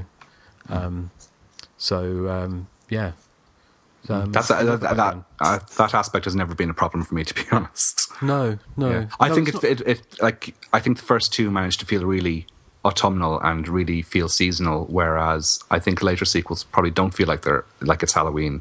There's some kind of ambience about the first two that I think really captures the time of year. Yeah. Regardless of palm trees in the background or. Yeah. I always thought Halloween 5 felt almost wintry, sort of. Or maybe it's 4. I can't remember which one. I get those two confused. I barely watched them, so. But one of them felt like it was in the winter time instead of fall. It just kind of seemed cold and dead, and rather than kind of the leaves changing color. But 4 and 5 were filmed in Salt Lake City, whereas 1 and 2 were in California. So I don't know the geography. So is Salt Lake City West Coast, East Coast? That's Utah's Midwest, I would assume. I think it's ironic, isn't it? With like Friday the 13th, that was when that was filmed. That was filmed as if it should have been in summer, wasn't it? And that was filmed in the fall, wasn't it? Yeah. So it's actually kind of the other way around. I kind of guess. I mean, what do you think would have been like? I mean, Donald Pleasance. I think it's difficult to think of anyone else playing Donald Pleasance, but I find it difficult to try and get my head around what Christopher Lee or who was the other one? It was Peter Cushing. Peter Cushing would have made of that role. Yeah, it's very difficult to imagine, especially when Donald Pleasance appeared in all the sequels as well, and he's become so synonymous with the franchise. I don't think it's kind of like the shattering revelation when I learned that Eric Stoltz was originally playing Marty McFly in Back to the Future. I just can't. Sure. Yeah, it was a half joke, but whatever. Well, no, you can actually see footage. There is footage of Eric Stoltz in that role, which is which is very bizarre to watch. Yeah. I mean, can you imagine anyone else instead of Jamie Lee Curtis playing, in that role? Oh, I know what Joseph's about to say. What? It's about Sugar or Red Rum or something. Huh? I would never say anything like that. Or the woman who played Karen in Knots Landing. Michelle Lee, was it? Mm-hmm. Yeah. I would have got Thunderbolt for Jamie Lee Curtis's performance, but that's I knew you were going to say something like that. Yeah. Actually, I did know a background thing about Halloween. They actually discovered that when they were casting for the lead, which went to Jamie Lee Curtis. Here we go. They got her from a mucilage factory, a glue factory. I'm sorry. Whatever. There you go. I have an interesting factoid. They say a glue factory. You'll probably know this already, but Kyle Richards, sister of Kim Richards, who had appeared in Assault on Precinct 13. Kyle Richards is the aunt of Paris Hilton, the wonderful, wonderful Paris Hilton. Yeah, really? Okay. Yeah. 6 Degrees of Kevin Bacon and all that. That should have been one of your questions. It was going to be, but then it was relegated. It was on the extra features instead. Well, yeah. I'll tell you. Well, here's some other factoids which people might know, but apparently, in Laurie's bedroom, there's a painting by James Ensor, who was a kind of I think he's a Belgian. Yes, I'm familiar with his work. Yes. Oh, yes, good. So yes, he's a Belgian expressionist painter who used to portray human figures wearing grotesque masks. Yeah. So as you knew that, Eric, didn't you? And you majored in fine art. And these are all kind of gleaned from IMDb. So whether or not they're all true, I don't know. But Haddonfield, Illinois, is Deborah Hill's hometown was Haddonfield, New Jersey. So it's got lots of not exactly in jokes, but and certainly the character Michael Myers, I think, was he was the name of the British businessman, I think, who helped John Carpenter in when Assault on Precinct 13 was released in the UK, because I think Assault on Precinct 13 was appreciated in Britain a lot more than the States. Yeah, I think what he did was he pushed it into the London Film Festival that year, and it sort of went down a storm, and sort of things snowballed from there. Yes. And of course, probably the most famous aspect or famous kind of tidbit, I kind of guess, is the Michael Myers mask, which of course most people will know that it's a William Shatner mask with the eye holes cut out. I just wonder if anyone ever asked William Shatner about it, because I've never heard if William Shatner liked the fact that he's Michael Myers is probably more famous than William Shatner is now. If you watch, I can't remember which documentary it was, if it was 25 Years of Terror, they show you what the original Captain Kirk mask looked like, and it looked nothing like William Shatner and was actually really grotesque. And I think the modifications they made to make it into the shape mask, are much more aesthetically pleasing. Well, it was again, famously, it was almost a clown mask, wasn't it? That was the other choice. Which would have been interesting, wouldn't it? I don't know. It might have worked. I think. It might have worked. Yeah, because I think the other thing that's kind of scary about Halloween, I was watching it again and trying to think of fresh things about it, and I was trying to as you know, we said, and like Jose was saying as well, that it's kind of difficult for it not to be diluted after watching it so many times, is that whole idea that the whole film, obviously, not that it wouldn't have worked at Halloween, but the Michael Myers character wouldn't have worked at any other time of year, because he gets away with being basically wearing a costume, but he's invisible because he's wearing it at Halloween, isn't he? So a man walking around the streets in a white mask, in a boiler suit, at any other time of year would have raised suspicion, but because it was Halloween, nobody gives him a second glance, do they? Because he must have driven past people. I mean, there's a scene, isn't there, when Dr. Loomis is talking to the sheriff, and Michael Myers drives past him, doesn't he? Yeah, it's kind of comical, really. And you're kind of thinking anyone driving past would have looked over and seen this kind of white mask, and just presumed it was teenagers fooling around. So I think that's kind of that is kind of how the kind of weird things, how weirdness becomes invisible because of the time of year. But what I've always wondered, Justin, is the Michael Myers mask. Why would it have been on sale in like shops? Because it's a nothing mask. It's not something a kid would want to wear. It's kind of this expressionless face mask. Why? Who would produce it? Has anyone else ever wondered that? No, but it's kind of. I mean, it doesn't. I know. It's really, really effective. But just I wonder, like, you know, why would it be on sale? Who would be manufacturing a mask that has, you know, no sort of probably Shatco. Well, they sold several copies of it because Ben Tramer's wearing it in part 2. Exactly, that's an issue we're going to get onto in Halloween 2, yeah. Yeah. And, I mean, obviously, again, something we've talked about before is obviously the opening shot of the film is probably the most famous shot in the film. The tracking shot around the house and up through the house, the point of view, and all of that. And of course, it's, you know, again, it's well known that it's Deborah Hill's hands, isn't it, as playing the killer. And certainly Dario Argento's famous for playing you know, his hands being the hands of the killer in most of his films. The one tracking shot is actually kind of 3 shots, isn't it, cut together very, very cleverly. And I think if you watch it, knowing that, you can see where the cuts are, like when the mask is picked up and put over to the camera. But again, it's something I said before, that it's very, very similar to the opening shot of the 1971, I think it's movie Blood and Lace with Gloria Graham. And again, and you know, I can't overstate it, that Halloween, although it is the perfect horror movie in my opinion, is not a particularly original film. You know, Carpenter took and Deborah Hill took elements from their favourite horror movies and urban legends and kind of mythology and everything from, you know, from the past. From all the horror films they'd seen growing up. And in fact, obviously the whole thing with them watching Thing from Another Planet, which obviously points to Carpenter remaking the thing a couple of years, 4 years later, shows it's almost not exactly an in-joke, but it shows, I think, Carpenter is quite aware of his debt to the films that have gone before. But I think with John Carpenter, from my understanding of it, and probably with Jamie Lee Curtis as well, is that they've talked about this film so many times that they can't bring themselves to talk about it anymore, which I think we'll come on to Halloween 2 very shortly. But certainly in the the fantastic Shout Factory Blu-ray release, obviously John Carpenter and Jamie Lee Curtis weren't involved with that, but I can't imagine for a minute they weren't asked. But certainly I think they probably have talked to death literally about this film. But I get the impression that John Carpenter was has become a little bit humorless about this film, and it's almost I think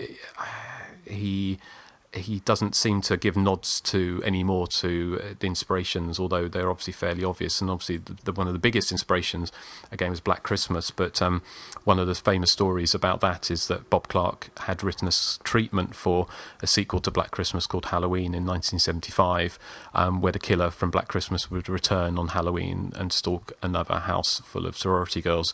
and he was working with John Carpenter at the time, and or John Carpenter obviously soaked that up, and I think John Carpenter in a lot of ways is kind of like a sponge, and he kind of soaks up a lot of influences and then produces, or at least at the time produces, some fantastic movies. And unfortunately, John Carpenter, I mean, what is John Carpenter up to now? Do we know? He's kind of like he's like Argento in that, in my opinion, I think his output has seriously dwindled in quality.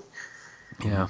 I don't think it's as dropped in quality as severely as Argento's, but it has definitely dropped. I mean, his last really, really good film for me was Prince of Darkness, I'd say. Mm-hmm. Yeah, and even that was slated by a lot of people. I happen to like it. Yeah, it's a film I'd like to watch again. Did he direct In the Mouth of Madness, or was that Clive Barker? He did. No, that was him. Yeah. Yeah, I like that one. I think that was his last decent. Yeah, I quite like it. No, I thought that was decent, but the last one I really loved was Prince of Darkness, which is 1987 now, so 25 years ago. Mm-hmm. Sure. It's kind of whether or not he's... I mean, we've spoken about this before, haven't we? But this idea of whether or not men in their, 60s, 70s will still have the kind of the drive of younger directors, and certainly Wes Craven is kind of coasting, isn't he? Yeah. Mm-hmm. So, and Dario Argento is kind of not exactly coasting as more of nosediving, I would say, but it'd be interesting to see how much of a shambles Dracula 3D is, but at least this surprise film I'm going to tonight, one of the rumours going around Dublin is that it may be Dracula 3D. I wouldn't be at all surprised. It'd be interesting. Let us know what it's like. Yeah. Is it set up for 3D where you're? No, there's two screens in this cinema. It's mainly an art house cinema during the year, so their big screen one isn't set up for 3D. So if they are going to show it, it'll be a 2D presentation, which is what Silent Hill Revelation was on Friday night. Yeah. What's the point then? Yeah. So, but no, I think I don't think they would do that. My money is on it being the remake of Maniac, which apparently is supposed to be really, really good. Yeah, I've heard that. I've heard some good things about that, so I'm kind of curious about that. Well, I've heard mixed things about it. I've heard it is kind of quite disturbing and quite difficult to watch. Which, again, if that was the case, it's certainly not a Disney-fied sort of version of Maniac. But I find the original Maniac a little bit difficult to watch personally. But yeah, well, you report back, Erik. I will indeed, yes. Erik is going to a showdown. He's going to a showdown, Well, do we... is there anything else we want to say about Halloween? Because, to be honest, we could talk about Halloween forever, couldn't we? It's a film that we could... Just one more thing I want to say. I've knocked Jamie Lee Curtis enough, so I'm going to actually give her just due. When you juxtapose her next to the one in the Rob Zombie remake, I mean, anyone who would prefer the girl in the remake is out of their mind. Well, that's one of the huge problems. She's so unlikable. She's so unlikable, especially in Halloween 2, the Rob Zombie Halloween 2. That's what I've never understood about the Rob. Yeah. I just can't understand why they made Laurie so unlikable in the remake and its sequel. It's just I don't get it. Because she's just kind of a personable, kind of a normal high school girl in the original film. Can I ask you a quick question, Joseph, as our booby correspondent? Yes, the only one. Yes. In Trading Places, where she takes her top off, did you not even like her then? No? No, I think she's an attractive woman. I think she looked the best in True Lies with Arnold Schwarzenegger when she was doing the dance. Yeah. I don't know. I just like to make fun of her. I think it's fun. Oh, okay. Well, I'm glad that you do that. She is an attractive. Well, not so much now. She's kind of she's getting up there in years, but in her day, she was really, she was a knockout. Oh, well, I'm glad. I think that the thing that Jamie Lee Curtis brings to these films is that likability, isn't it? That she's so personable and very relatable. So, although I've heard stories that she can be kind of snappy if you catch her on the wrong day, sort of like Linda Blair. Well, that goes for a lot of people. Yeah. I mean, I've heard that as well. Everyone's human, even if you are a celebrity. I mean, if you read, because is it David Groves? Is it who wrote the Jamie Lee David Curtis Groves? Yeah, and you kind of read that. I mean, Jamie Lee Curtis. I don't think she's got a troubled relationship with the Halloween films, isn't she? I mean, she was it was her idea to do Halloween H2O, wasn't it? So it's not that she hates these films, and I think she said that she would always be grateful to the Halloween film, well, to the original, for starting a career, and that's the reason she did Halloween 2, because she felt indebted to Deborah Hill, John Carpenter. She was coerced into doing the last one. Was it Halloween Resurrection? Because it was like contract or something, wasn't it? Well, I think wasn't it? I mean, whether or not it's true, but I mean, she kind of I think she just maybe naively thought, how can I make another one after I chopped his head off in H2O? But it's kind of like anyone who's watched any kind of horror movie, especially like a long-running horror franchise, will know that just chopping the villain's head off is not enough to stop a franchise from continuing. So I don't know whether or not she's the one who knows whether that's the case. But you kind of get the impression. She certainly wasn't a fan of horror movies, was she? She's not a... No, she... No. I don't know if she's done it already or if she's going to do it, but she's making her first and last convention appearance at was it Horror Hound, I think it was, in Indiana. I don't know if it's already happened or if it's going to happen, but I saw that on one of the horror websites, and I saw it on Facebook, and I was like, well, it was a while back, and I was like, well, I'm not too far from Indiana. I would really like to go to meet her, but I think it's already happened. Oh, is it? Let me see. Horror Hound Weekend, 16th to the 18th of November. Yeah, with Jamie Lee Curtis. It has. So, yeah. So it's another, 3 weeks away? 2 weeks away? Yeah. I probably won't get to make it, but apparently that's going to be her first and last convention appearance, so... Yeah.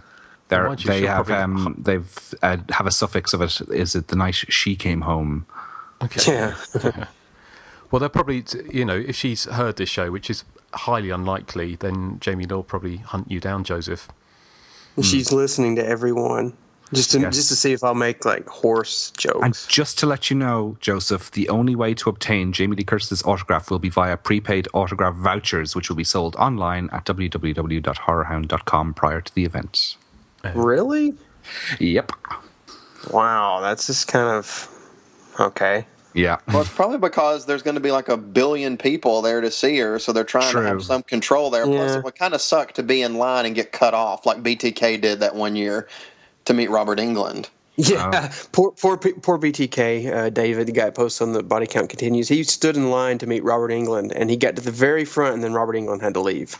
Oh, really? Oh. He didn't get to meet him. He was mad. That happened. What's funny is that night in the bar, Robert Englund was 1 foot away from me, just standing at the bar. I'm like, why doesn't he just go over and say hi? He's saying hi to everyone else. I don't think he would care. When I was watching Silent Hill Revelation on Friday night, I was 3 seats away from Danielle Harris. Yes. And did her eyebrows move? Yeah, what is that about her eyebrows? Anita was saying something about her eyebrows, and I don't understand. She really only 2 foot tall. She's tiny, yeah. And she was drinking a Bailey's and tonic water, which was an unusual combination. Mixed together. Yeah. So there's no alcohol? Well, no, there is alcohol in Bailey's, but she was just watering it down with tonic water, I suppose. Well, then she probably wouldn't survive grabbers then. She'd have a little bit of alcohol in her, but not enough. Indeed. Of course, she probably has to, since she's so small, she can have one shot and be, plastered. Yeah.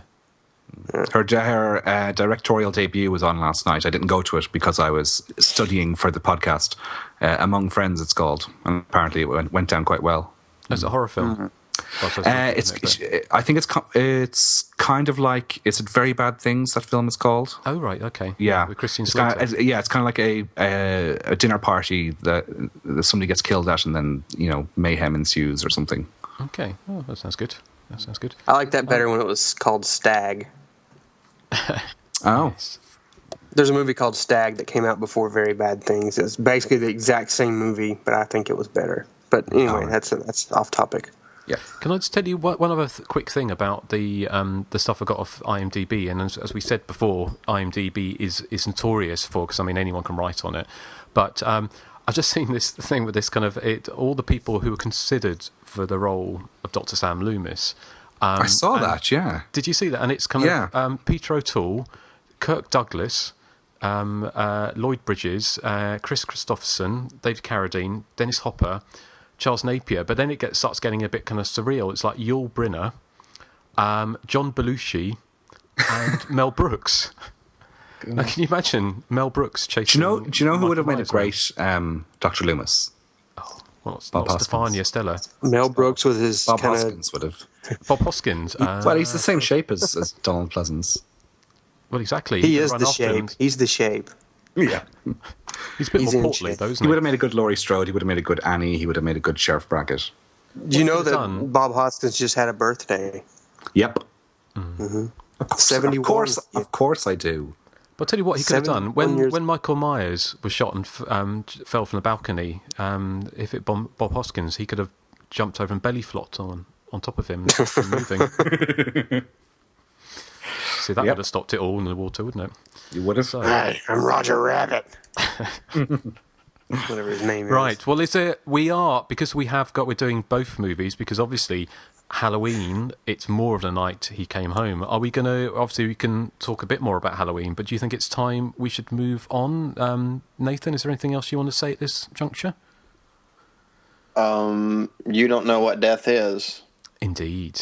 And shall we progress? Eric, are you ready to lead us into more of the night he came home after the trailer? Well, yeah, as it's been sprung on me in the last 10 minutes, I am. It has not been sprung on you, Eric. Actually, I made that mention. I said, you asked me if I wanted to lead it on Halloween 2. I said, well, I think Eric has seen the movie more than I have, so he should do it. And then Eric said, okay. I have no recollection of this conversation. And then he took his top off and flashed his tits. 70 seconds. Yeah, I think this was a dream. That way you would remember, because you always forget.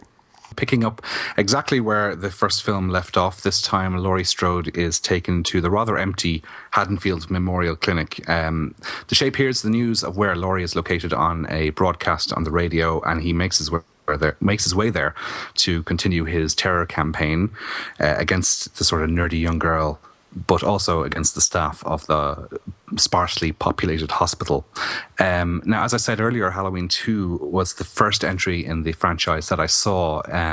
It was on Irish television on Halloween night in 1985.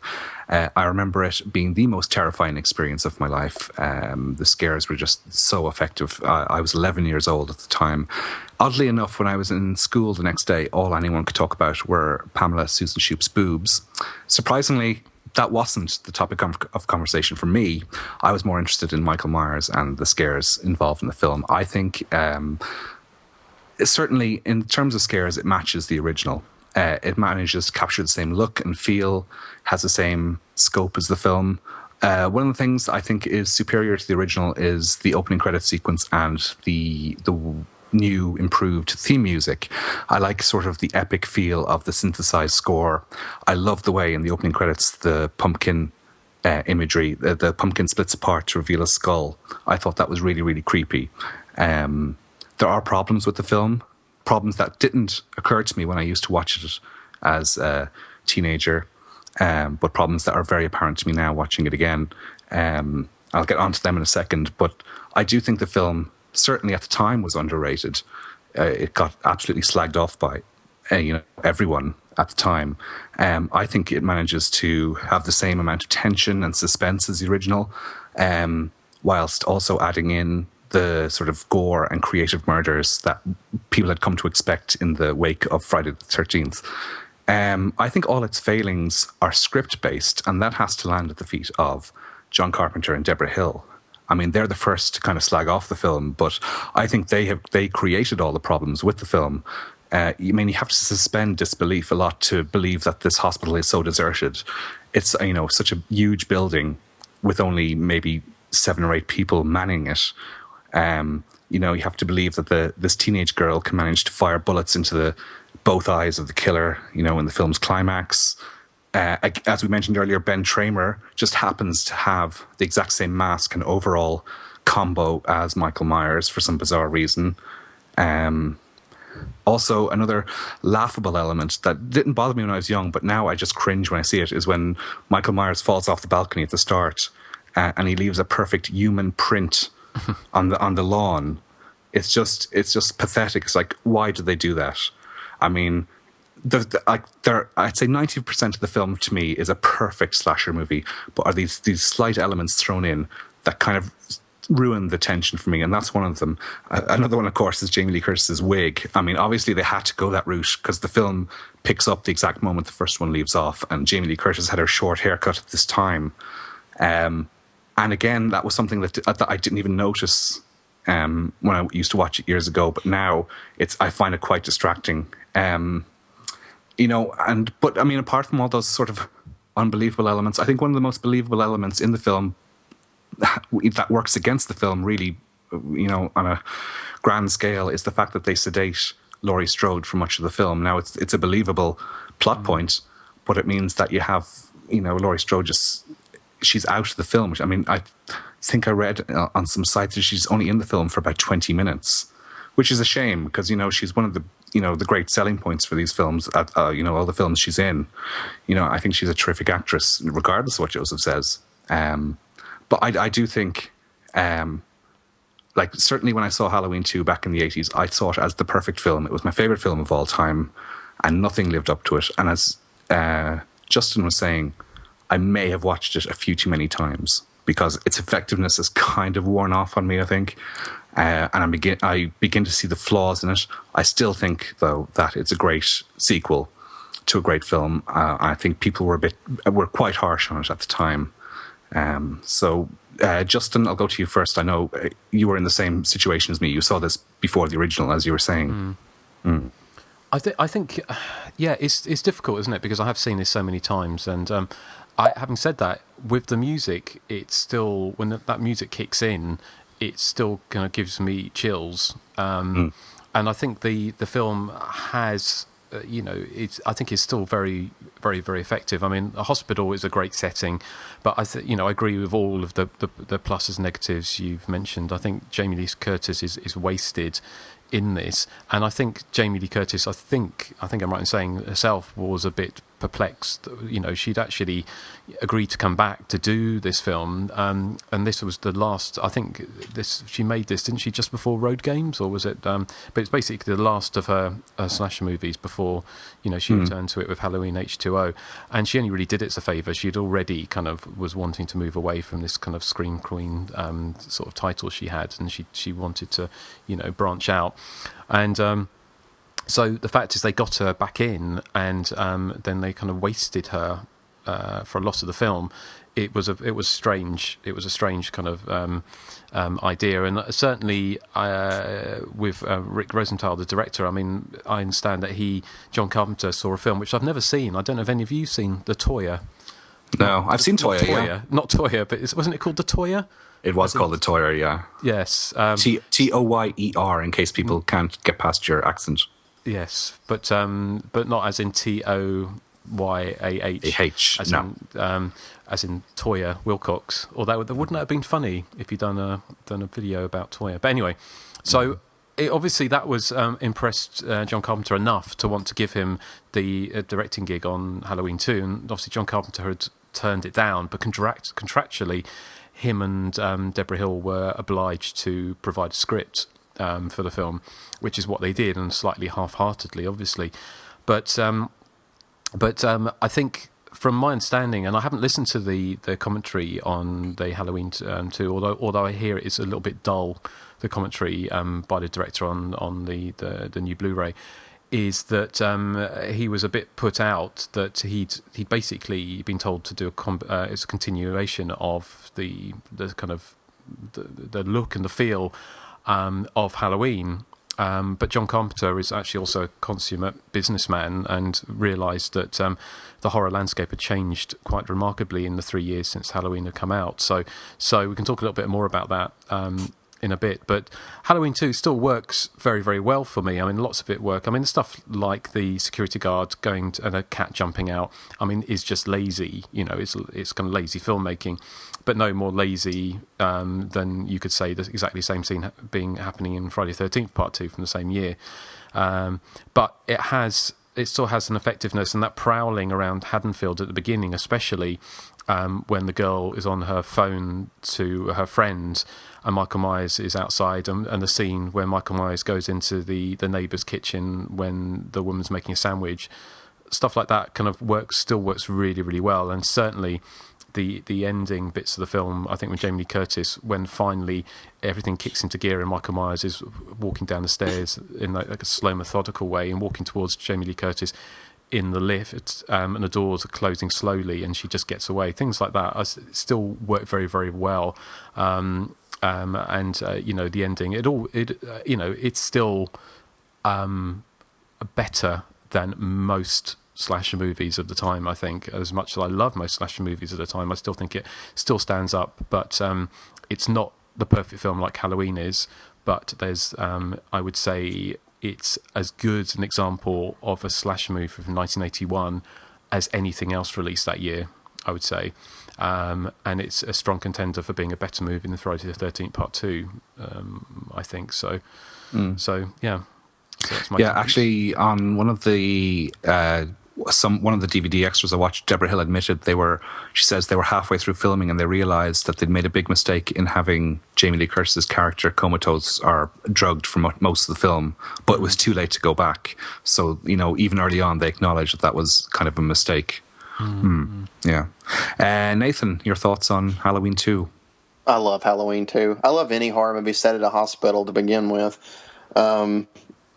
A few points I wanted to bring up is, number one, I love the touch of the little kid with the razor blade. Thought that was an interesting touch, to kind of just throw that in. I also think it's really funny how nonchalant the girl in the beginning is when she says, "Oh, my neighbor's, his wife's always picking at him. I guess he got tired of it and just decided to start beating her." I mean, like, it's okay to do that, No big deal. And Michael was holding Pamela Susan Shoop's character under that really hot water. Did it not hurt his hand?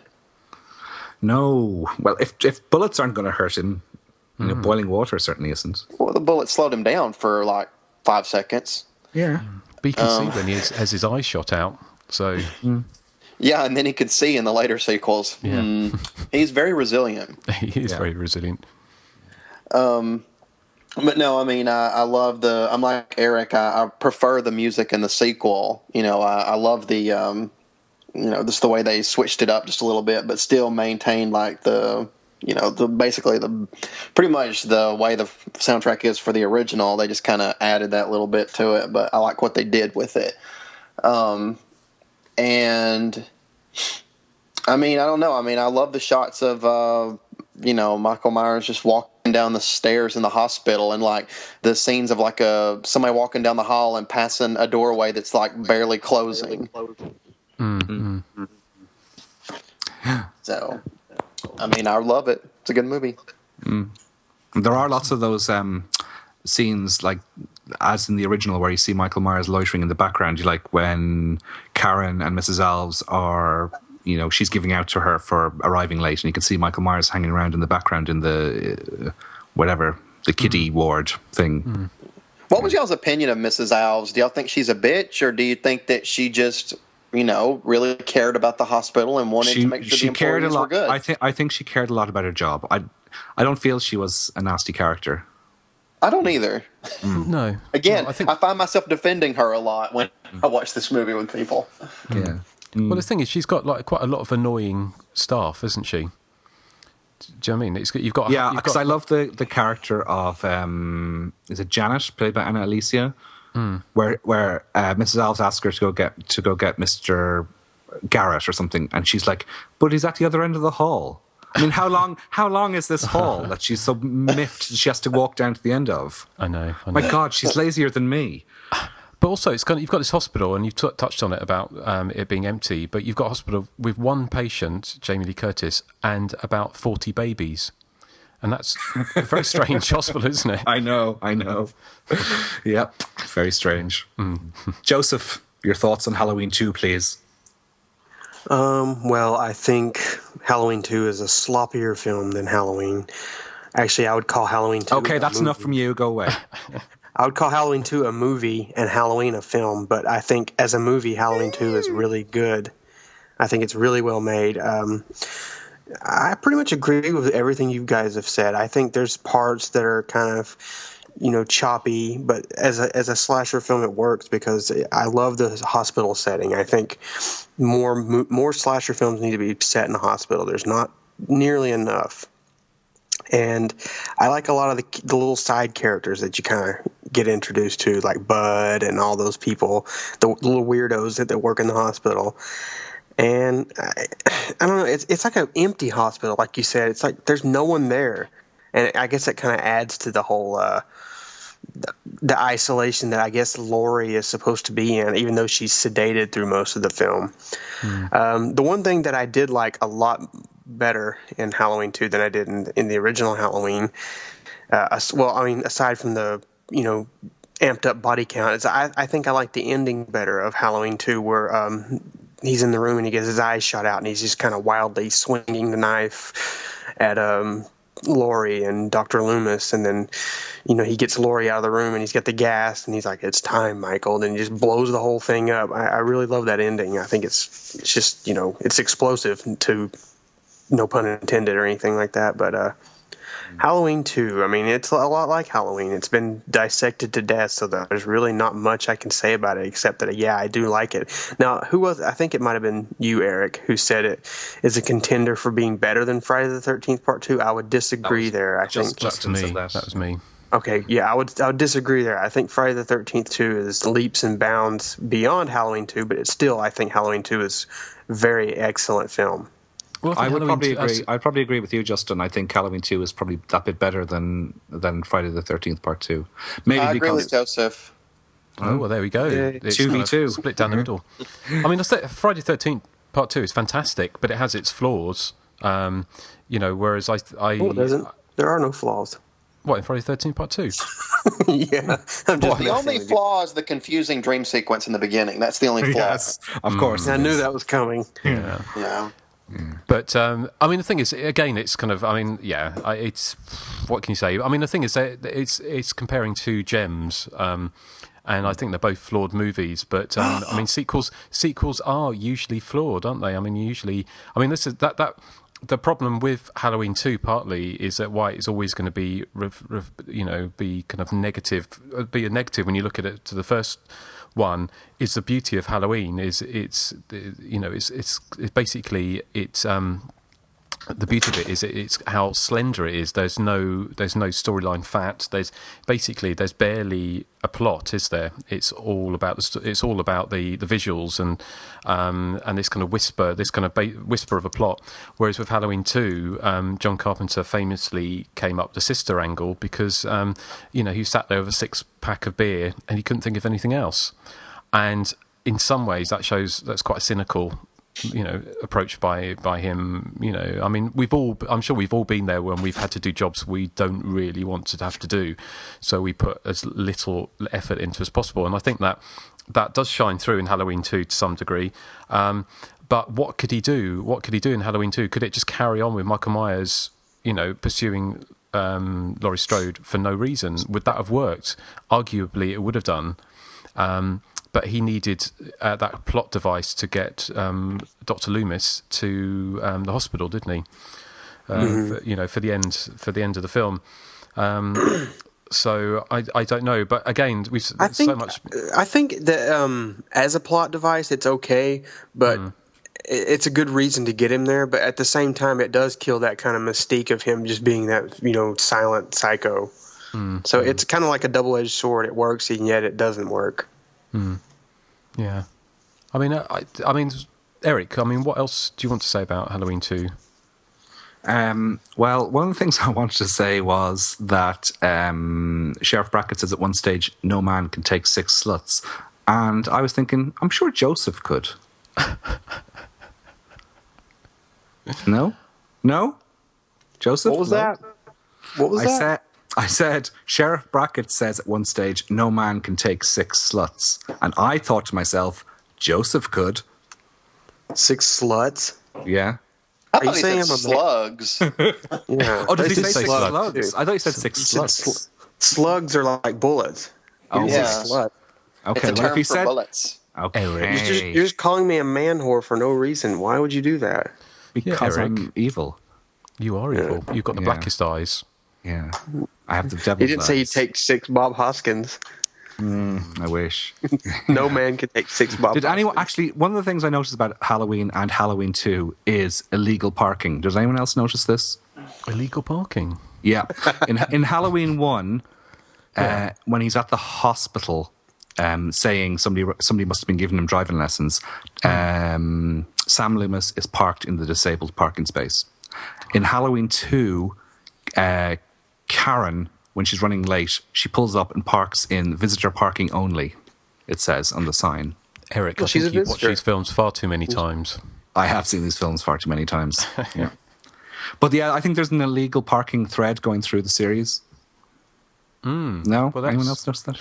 Well, it's But, kind of... but speaking of, you were saying that, John Carpenter's script and Deborah Hill scripted this film sort of, as contractual obligation. That's very true. If you watch the documentary on the new Scream Factory Blu-ray, they say that, John Carpenter had originally agreed with Irwin Yablans, who produced Halloween, to produce The Fog. Then all of a sudden, John Carpenter had teamed up with the Avco Embassy to produce The Fog. So Irwin Yablans was miffed and sued them. And part of the settlement was that John Carpenter had to agree to do Halloween 2. So it was very much it was a legal obligation for him to do Halloween 2, which is probably why there's so little care has been put into the script. Mm-hmm. Do you feel sorry? I mean, the thing is, I do feel sorry for Rick Rosenthal, obviously. With Yes, because I think like John Carpenter and Deborah Hill have slagged off Halloween 2. And I think the problems with it, as I said, are all script-based, which is their fault. I don't think there's any problem with the execution of the script. Because I think the direction is very solid, I think. I think it is too. But then would it be as solid without... Because obviously, famously, Carpenter said he'd watched the rough cut and said it was as scary as Quincy, which, if you don't know, Quincy is kind of like an anodyne, sort of 80s kind of sort of... Detective show. Detective show, yeah, exactly. Yeah. And so but, and there were 3 days of reshoots, wasn't there? And one of them was, I believe, is the kill with the girl on the phone. Yeah, Alice, at the beginning.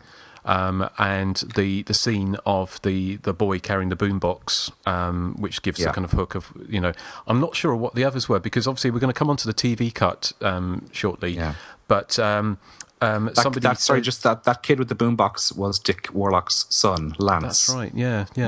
I mean, I've read somewhere they said it was the TV cut was more akin to Rosenthal's original idea for the film.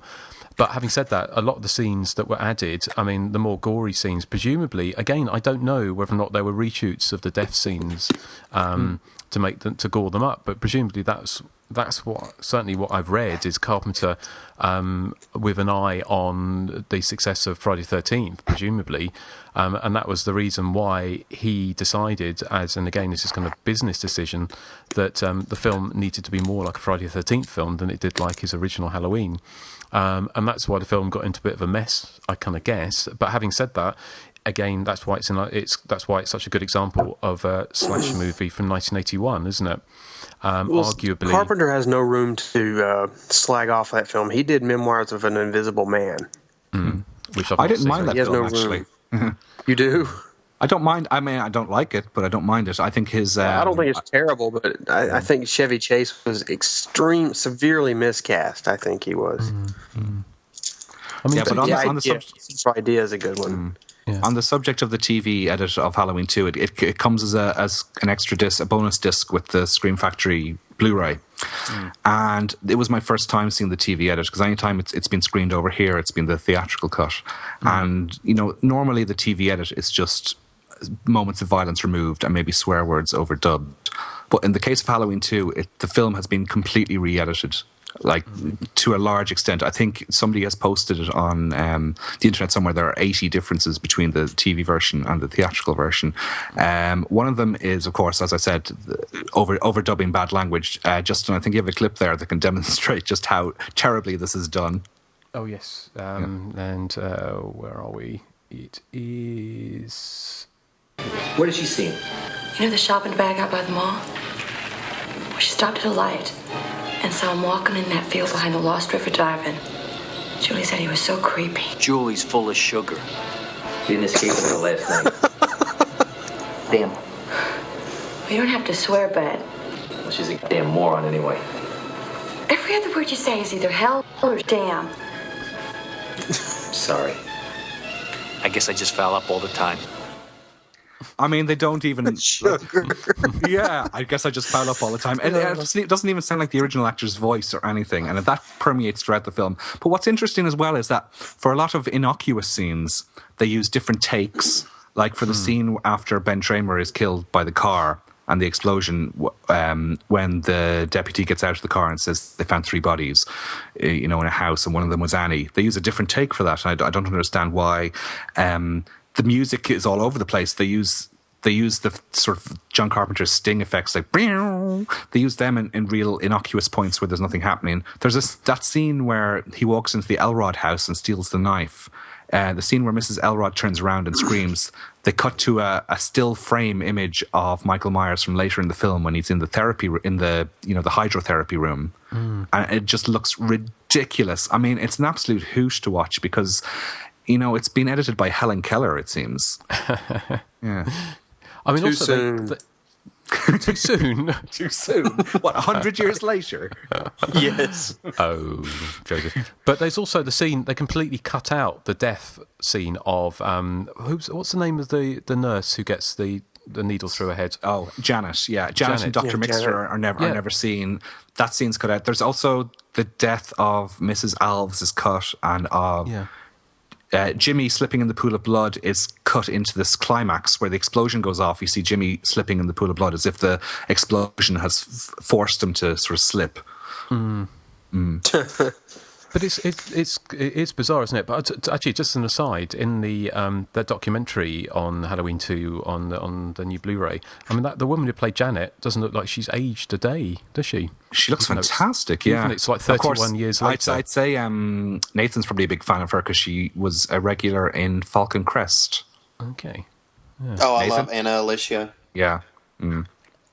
Joe, I think one of the great additions to the TV edit is that after they sedate Laurie for the first time when she comes to the hospital, and they put her to sleep, it cuts to a bit of dialogue, like she falls asleep and then Mrs. Alves says, "Okay, let's get her clothes off." And she says it in such a gleeful way as if they're going to have some fun with Laurie while she's sedated. It's just absolutely hilarious. We have spoken about this before, but the part of the reason you can see they may have taken some of those scenes out was actually some of the acting from Jamie Lee Curtis wasn't that great, was it, in some of the scenes that are added back in for the TV version. There's another scene, isn't there, where she gets sedated again, doesn't she, where she's struggling, and it's not, it's not great. And also there's a scene where she's on the phone, isn't she, and she says something like, "Oh, mama. Oh, mama." She's like Carrie or something. She puts on this sort of southern accent. Yeah. And so you can see why some of those bits were kind of cut out by... But what would have been... I mean, it was great that they put that on because I think it was really good. But I would have been, out of interest, would have been interesting to see Rick Rosenthal's original cut. If such a thing existed, because presumably, I mean, maybe it is locked away somewhere, and just out of interest, it would have been interesting to have seen it, because presumably if John Carpenter came in and reshot scenes of violence, then there would have been different takes on the death scenes of some of the other characters, presumably. Unless, of course, in the original cut, Janet, you never saw what happened to Janet. Perhaps, I don't know. Because it seems a bit arbitrary, wasn't it, for the doctor, the drunk doctor, to be found with a syringe sticking out of his eye. But that has one of the all-time great Michael Myers appearing scenes, isn't it? As he kind of comes into focus, so his face looms in behind Janet in the doctor's office, like it does in the original film.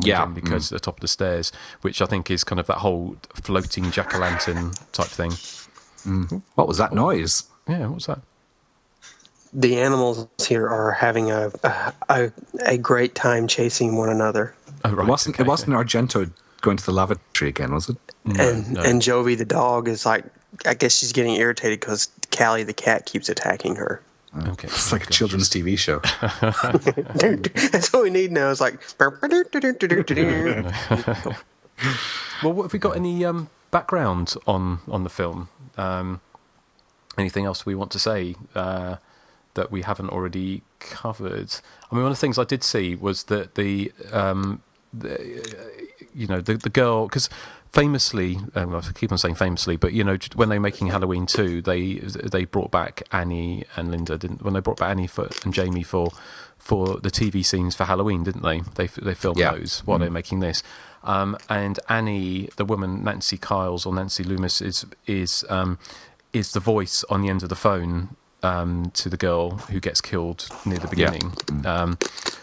So it was funny where they kind of they did that. Obviously, this film was made by Universal, wasn't it? It was and also it made part 3. And obviously, I don't know. I mean, what were your thoughts about if they'd gone for Michael Myers part 3? Because certainly that's the big criticism of part 3, isn't it, from most people who didn't realise that it wouldn't have Michael Myers in it.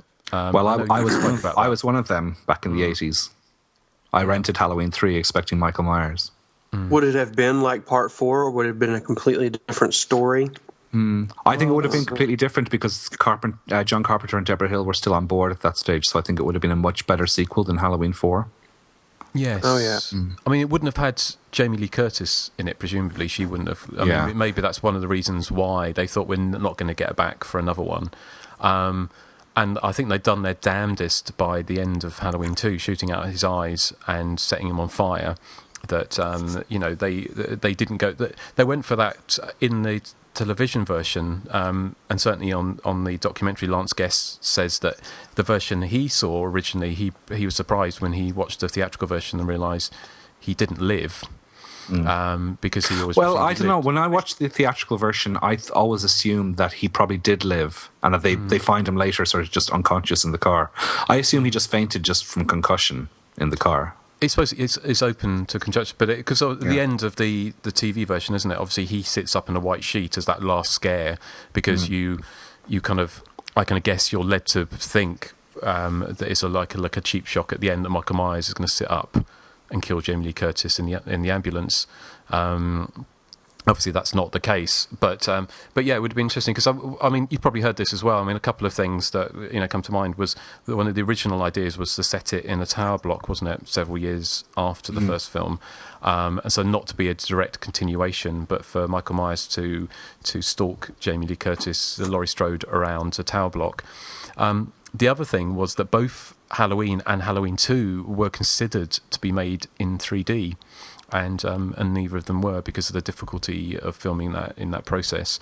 But I mean, what are your thoughts? Would you think, especially like Halloween 2, would that that would have worked as a 3D movie? Any film would work as a 3D movie, in my opinion. I think. I think pretty much get away with anything. I mean, a lot of the death scenes kind of lend themselves to that technology. I mean, I wouldn't want to post convert something like that, but if they shot it in 3D, yeah. Yeah, I think 3D probably works best with cheesier movies. I don't classify Halloween 2 as a cheesy movie. Halloween 3 might have worked good in 3D. Yeah. Well, I was just thinking about those boobs in 3D would have been. Whoa! What, you're wanting to see those in 3D, Justin? No, I'm just thinking they would. They would. Bud's buttocks in 3D. Yes. Well, exactly. Anything could have popping out the screen at you. So, but that would, if you imagine, if they filmed it like that, and you had Michael Myers walking down the stairs with a scalpel sticking out the screen and things like that. That would have been quite fun. But yeah, I mean, just a little bit about the business. Both films made huge amounts of money, and I think obviously Halloween for many years was the highest grossing independent movie of all time. It made something like $70 million on a budget of $340,000. Halloween 2 didn't make nearly that much money, obviously, but I think it was the highest grossing horror movie, was it, of 1981? Or the second highest grossing? It was something. It was certainly. I think it made more money, didn't it, than Friday the 13th Part 2? Oh yeah, it did. Yeah. And so it was a big success at the cinema. And the artwork for the films, for the posters, the artwork for Halloween was obviously very iconic, wasn't it? With the knife, the kind of the staggering image of the slasher knife becoming the pumpkin. But in the UK, the poster for Halloween wasn't that. It was a picture of Nancy Loomis in the car being strangled and a hand coming up with the tagline, the trick was to stay alive.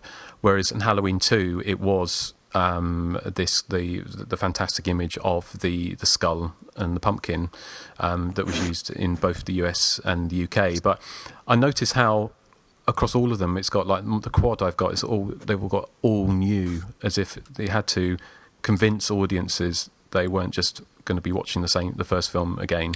Yeah, I noticed that. I always thought it was quite odd. I mean, they do that on the Halloween 3 poster as well, but it makes sense there because it's a completely different movie.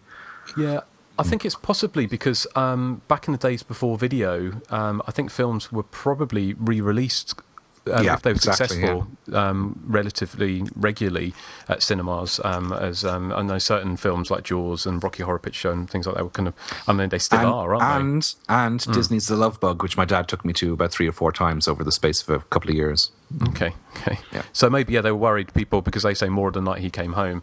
But yes, it was spectacularly successful, and but again, Halloween 3 it bombed, didn't it? It didn't do very well at the cinema at all, and I know, I won't go into the full story, but when I went to see it at the cinema, I was disappointed that it wasn't. That story. But no, tell us again. No. But all I was going to say is that story, you went to see it and it had been taken off.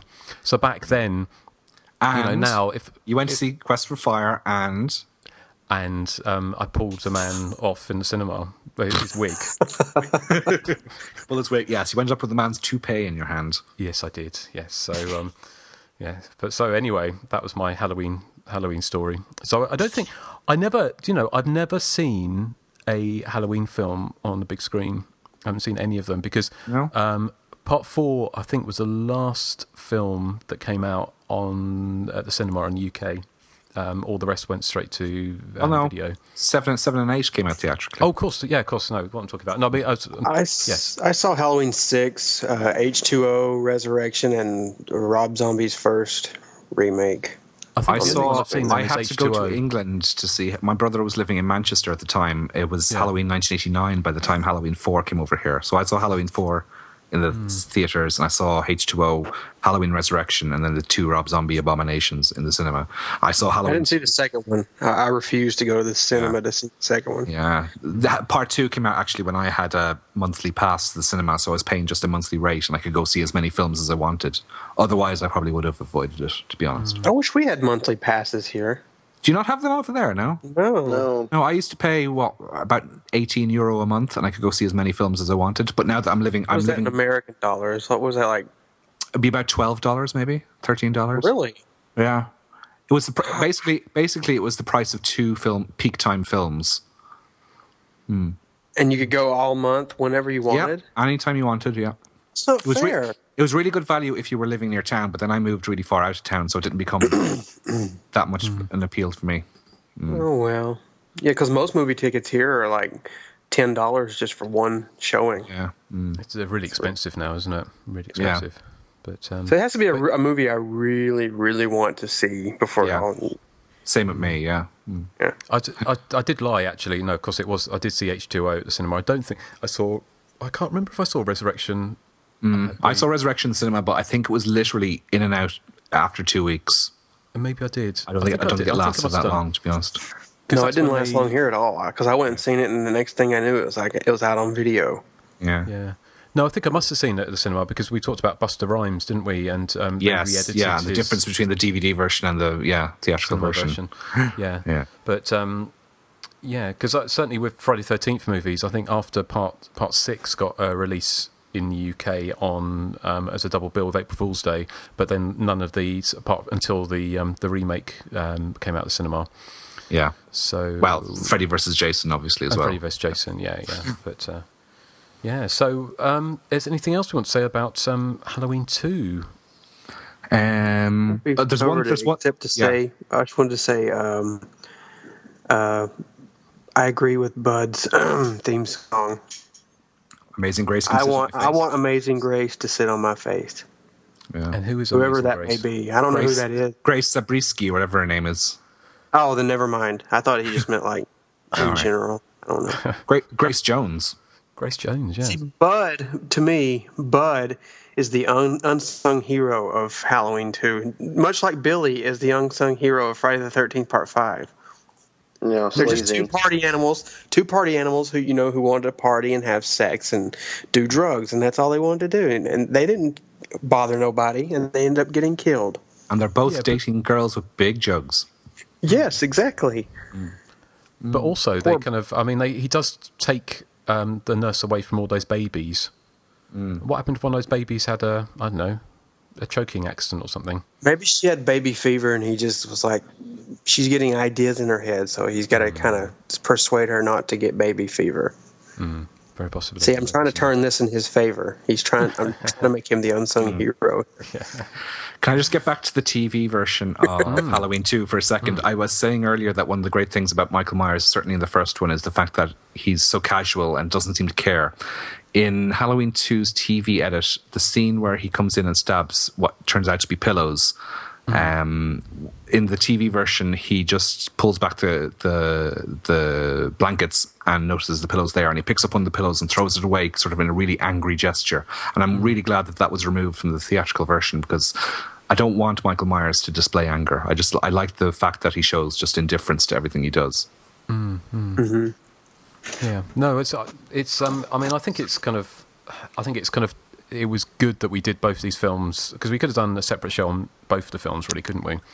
Can you guys understand though why Halloween 2 got such a negative response from the critics, who were so positive about the first installment?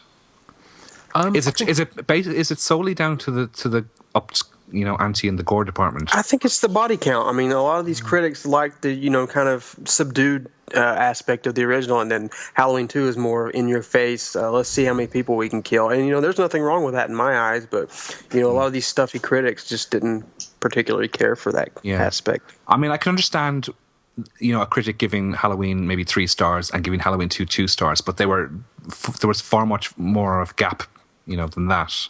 Like, they really hated Halloween 2, and I don't really understand why. I think it has the scares of the original and the gore of Friday the 13th thrown in as well.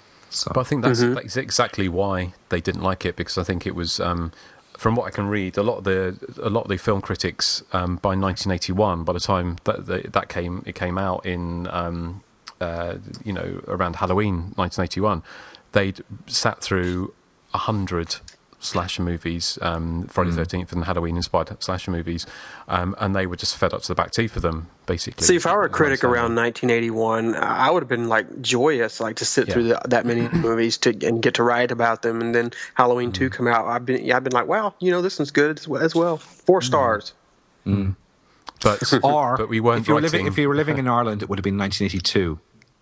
Yeah. Was it? I think it was similar in the UK. I think it was released probably around March or April as well, so nowhere near Halloween. I think, because in the UK, I can't see from up here, but I think it was June 1982 it came out. Yeah, it was probably around then as well, yeah. Of course, in 1981, I was just a barefoot boy with cheeked tan. In 1982, I was 8, and I used. Funny noise. Funny noise. This is Duran Duran singing almost. It sounded like reflex, flex. So what were you doing in 1982? I was dancing around the living room to Spandau Ballet and Duran Duran, and didn't really have any inkling about what a horror movie was. Okay. Now, in 1982, I had my first full-time job. Did you? No, you didn't. I worked at the factory. Yeah. In 1982, you were about 4. Yes? 6. Okay. I wasn't even born yet. Justin was about 18. Were you, Justin? No. 4. 1982, I was 13. Okay. Well, we should never ask a lady her age. Not exactly. So... no, but I really did have I had a full beard as well. I was shaving in 1980. My back. And Nathan, how old were you in 1981? 1. 1. Oh my God. So what year was it when you first saw Halloween 2? It was probably the 90s then, was it? No. I was watching horror movies since I've been probably 4 or 5 years old. Really?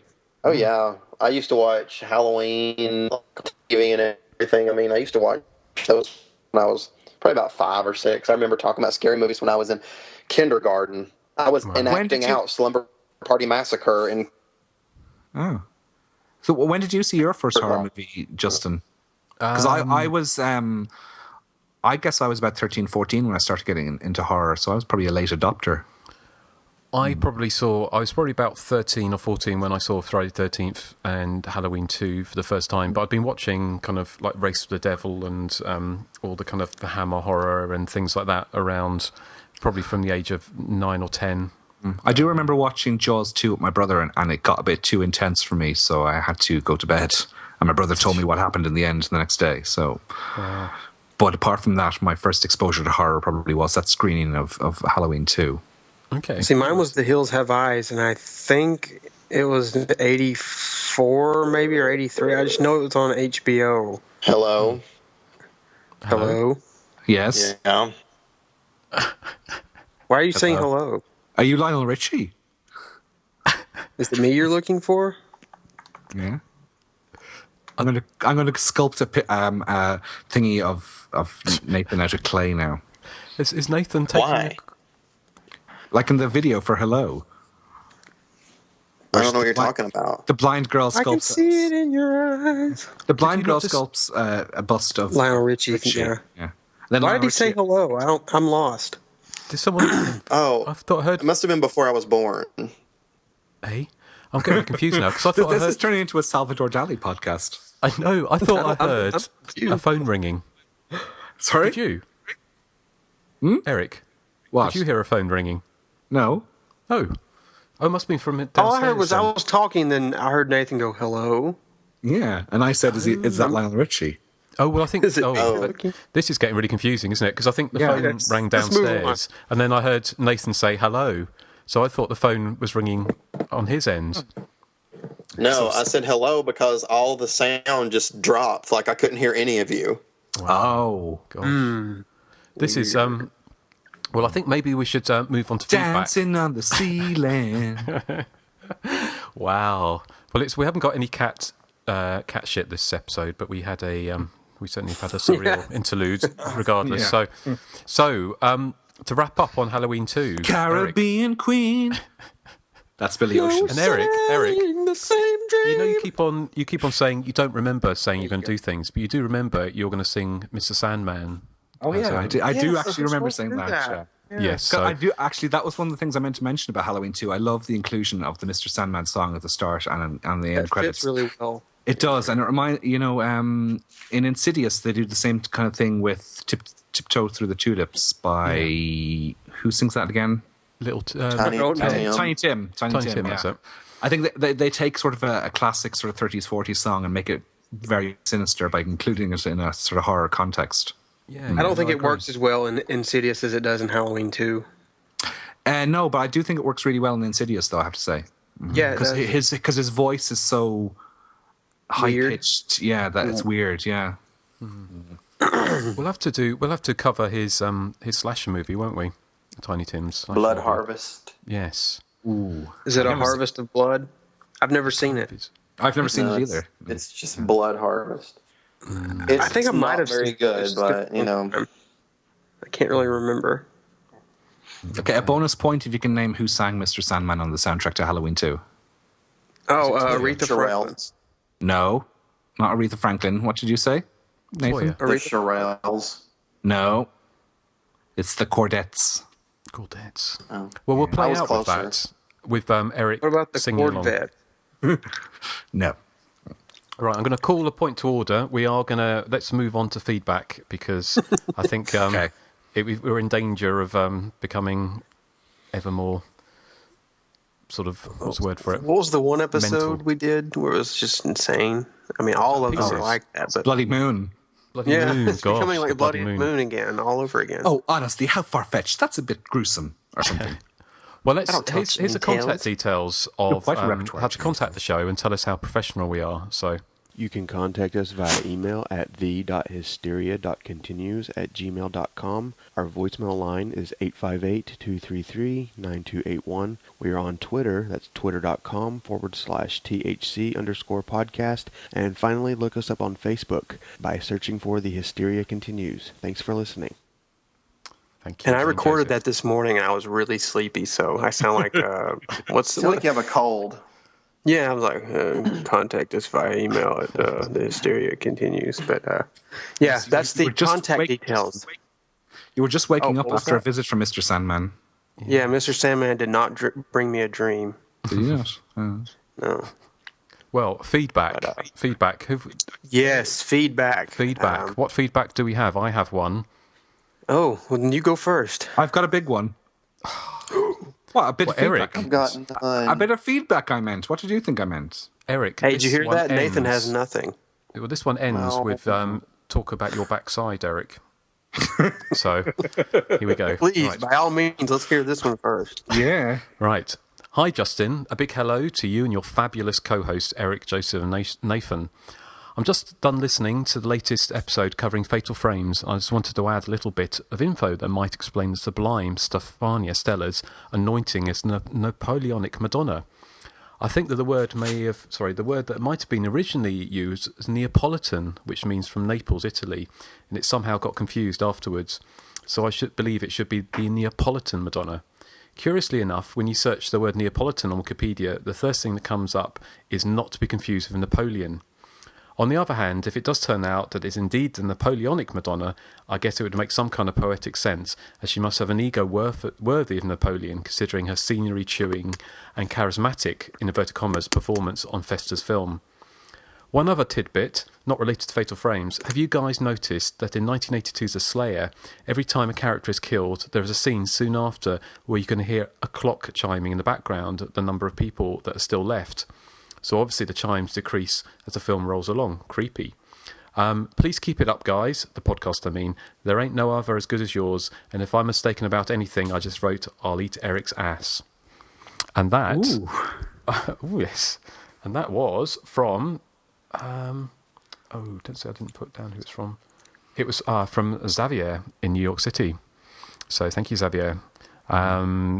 Yes, Eric, your ass... Another outing. Another outing. Oh, God, I'll have to. I have 2 outings, and you have 2 outings in that. I have to take bookings these days. It's so popular. But isn't that interesting about the Slayer? Because I've never noticed. I never noticed that. No, that's an interesting little tidbit. Yeah, little tidbit. Yes. Well, that's more observant than my observations about the illegal parking. Indeed, and more interesting as well. Hey. There was nothing wrong with my observation about the illegal parking in Halloween 1 and 2. Quick, say something about Susie. We haven't done that this episode. Susie has stupid hair and she smells. Oh, Eric, how old are you? 38. Yes. Okay. Well, thank you, Xavier. Is there anyone else got any feedback? I do. Oh, go on. Okay. Go ahead, Eric. This is from Brett Roberts, and he says... Okay, I'm going to do this in my best Linda Day George voice. Hello again, you lousy bastards! Bastards! Bastards! Oh, Eric. I'm sorry, I didn't write any... Sorry? Oscar worthy. Thank you. Yes, give that man an award. Or a chunky Kit Kat. Ooh, that'd be better than an award for me. I'm sorry I didn't write any feedback for the last few shows. I hope you guys didn't cry too hard or slit your wrists too much. Some suggestions and feedback. 1, I think a good top 3 would be horror movies that you actually want to see remade. Once in a Blue Moon, a remake is better than the original. And then he gives some examples. Invasion of the Body Snatchers, 1978, and The Fly, 1986, spring to mind. What are some horror movies that you think could be better and deserve a good remake? Secondly, please review Maniac. Joe Spinell is brilliant, and I've always loved this movie. And 3, would you guys be interested in a paid intern to do any sort of writing, editing work for you? I have just graduated college with a Bachelor of Science in Professional Writing and need employment beyond my nightly street walking. My day job, obviously, at the hardware store. And finally, what is your favourite James Cameron movie? And this is that's all I have for now. I've not forgotten of you gentlemen, and I might even send in a voicemail at some point. Love from Brett Roberts. Okay, well, Brett, first of all, the paid intern thing. None of us, not going to happen. None of us get paid. In fact, Joseph is actually looking for money to keep the server alive, or the hosting server going. So if anyone wants to contribute to that, please do. Actually, both Justin and I ask for donations for our website. So that's how much we don't get paid for it. That's how much we don't get. We get unpaid, in fact. I don't think I've had a donation for my my website for about 4 years. So I'm not exactly doing it. Have you tried? But not enough to pay for an intern, I'm sorry to say. Yeah. Have you tried putting a picture of yourself just in a low-cut top on the website? No, but for every $1 that I get, I could inch it down a little bit, couldn't I? You could, inch up my trouser leg a little bit more. That would be it. That would get it exactly. Yeah. People would pay. I could pay an intern to work for me, but he'd make like a bag of peanuts. That's all he'd get. You have to pay in sweat, as Debbie Allen once said. Okay, a top 3 horror movies that we actually want to see remade. And he does make Zombies Halloween. Well, we did. I think we did slasher movies we wanted to remade rather than horror films in general. And he makes some valid points. Show? I think we will, yeah. But I do agree that the Invasion of the Body Snatchers remake from '78 is brilliant, and so is the Fly remake from '86. The Fly is much better than the original Fly. I think the Blob is much better than the original. Oh, the Blob is brilliant. Yeah. Mm-hmm. Yeah. Maniac, Joe Spinell's Maniac. Now, Justin, you were saying you found that hard to watch earlier. I think it's quite a good film. I'm not hugely fond of it, but I think it's quite good. Yeah. I mean, I haven't seen it for a long time because I did back in the debacle with Horror Movie Empire when I bought the Blu-ray and I never got it. But having said that, I now have I've got Terror Train just through. I haven't watched it yet, the Blu-ray of it, and obviously I've got that Blu-ray player which plays American Blu-rays, so I may go on a little buying spree. The only trouble with Maniac is it's one of those kind of films that might get seized at customs, perhaps. Have you ever had a DVD seized at customs? I've had to pay custom charges on occasional packages, but I've never had anything seized.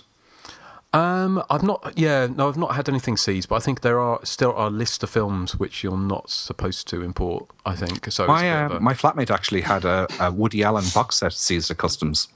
Really? Because it was an illegal one from China. Oh, right. They were kind of bootleg versions. For that more, aren't they? Yeah, she's into more highbrow films than I am. Well, evidently, yes. Yes. Maniac, do you guys. think that's what happened to you, Justin? I remember someone sent to me the Friday the 13th, I guess it's Blu-rays, and then I sent them to you, and you said you never got them. You think Customs might have got them? The Blu-rays? Did you send me Blu-rays?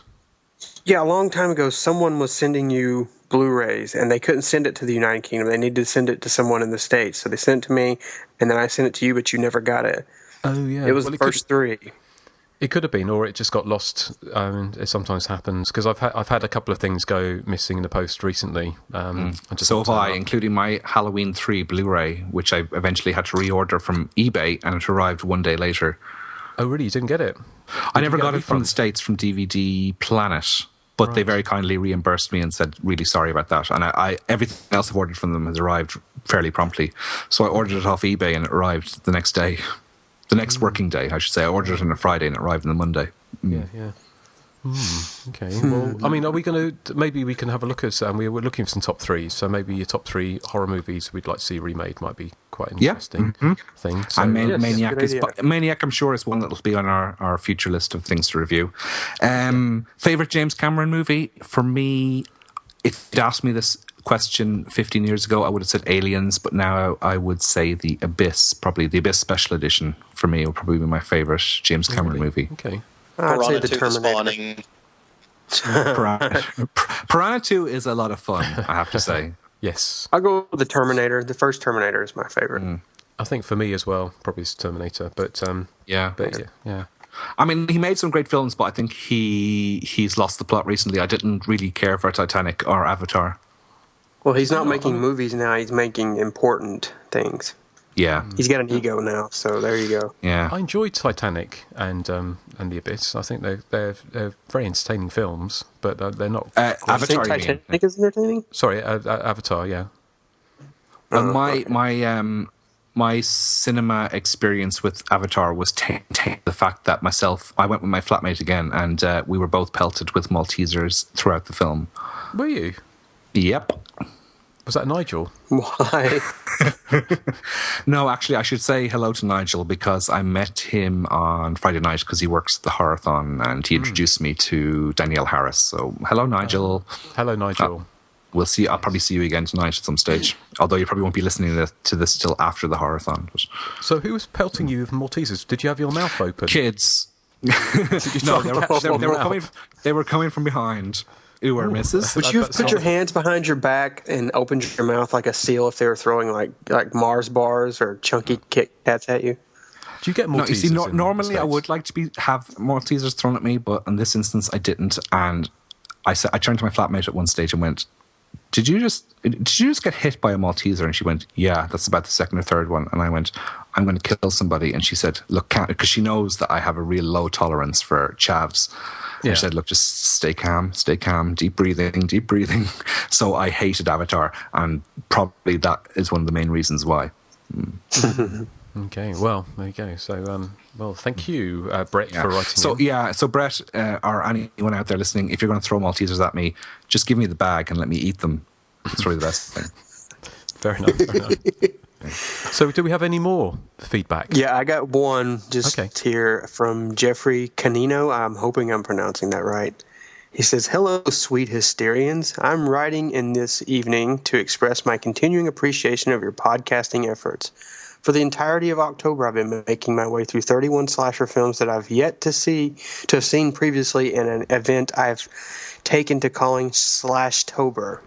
I've been watching and then fashioning a write-up for each every day this month on my trusty horror blog, pronounced roughly Nesun Timora. I guess that's how I'm pronouncing it.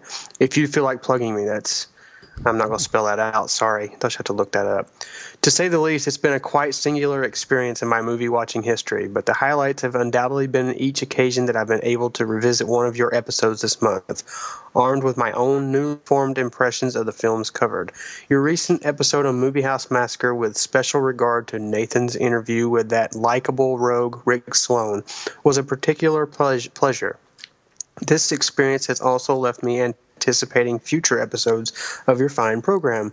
I'd love to hear one on Aerobicide, and can't even imagine what you'd all have to say about Bloodbeat. Oh, dear Lord, Bloodbeat.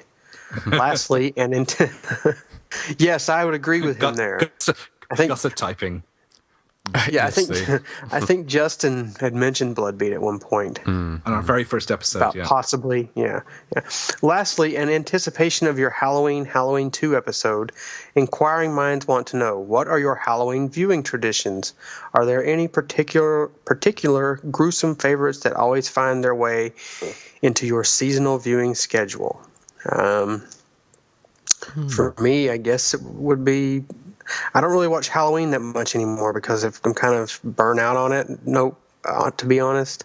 But I do try to watch Black Christmas around Christmas, and the Texas Chainsaw Massacre. We used to watch that in the summer, and I guess that's about it for me. What about you guys?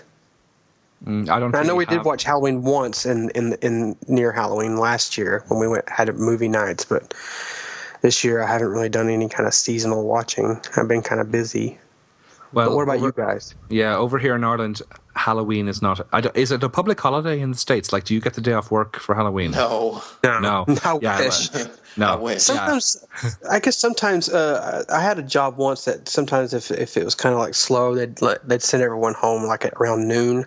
Yeah. But Halloween has nothing like the cachet it does in the States over here. I mean, for me, Halloween viewing would be no different from any other day of the week, to be honest. So I can't say I have any special... That's pretty much how Halloween is here, except for at night. At night's when all the wackos go out and just have fun. Yeah. Yeah, so, no. No, I have no Halloween traditions. Although I do remember, like, apart from my watching Halloween 2 and Halloween Night back in 1985 on the television, I do remember a couple of years later, Irish National Television, RTE, broadcast a lot of 3D movies. They distributed 3D glasses with, you know, the television guides, and you can get them in the shops and stuff. And they showed a couple of 3D movies, like House of Wax, I think, and they showed something with Vincent Price about a magician. I can't remember the name of it. And they showed a Western called Inferno. Nothing to do with the Dario Argento movie. So I remember that being a particularly good Halloween, even though the 3D wasn't that spectacular, but it was kind of a gimmick at the time.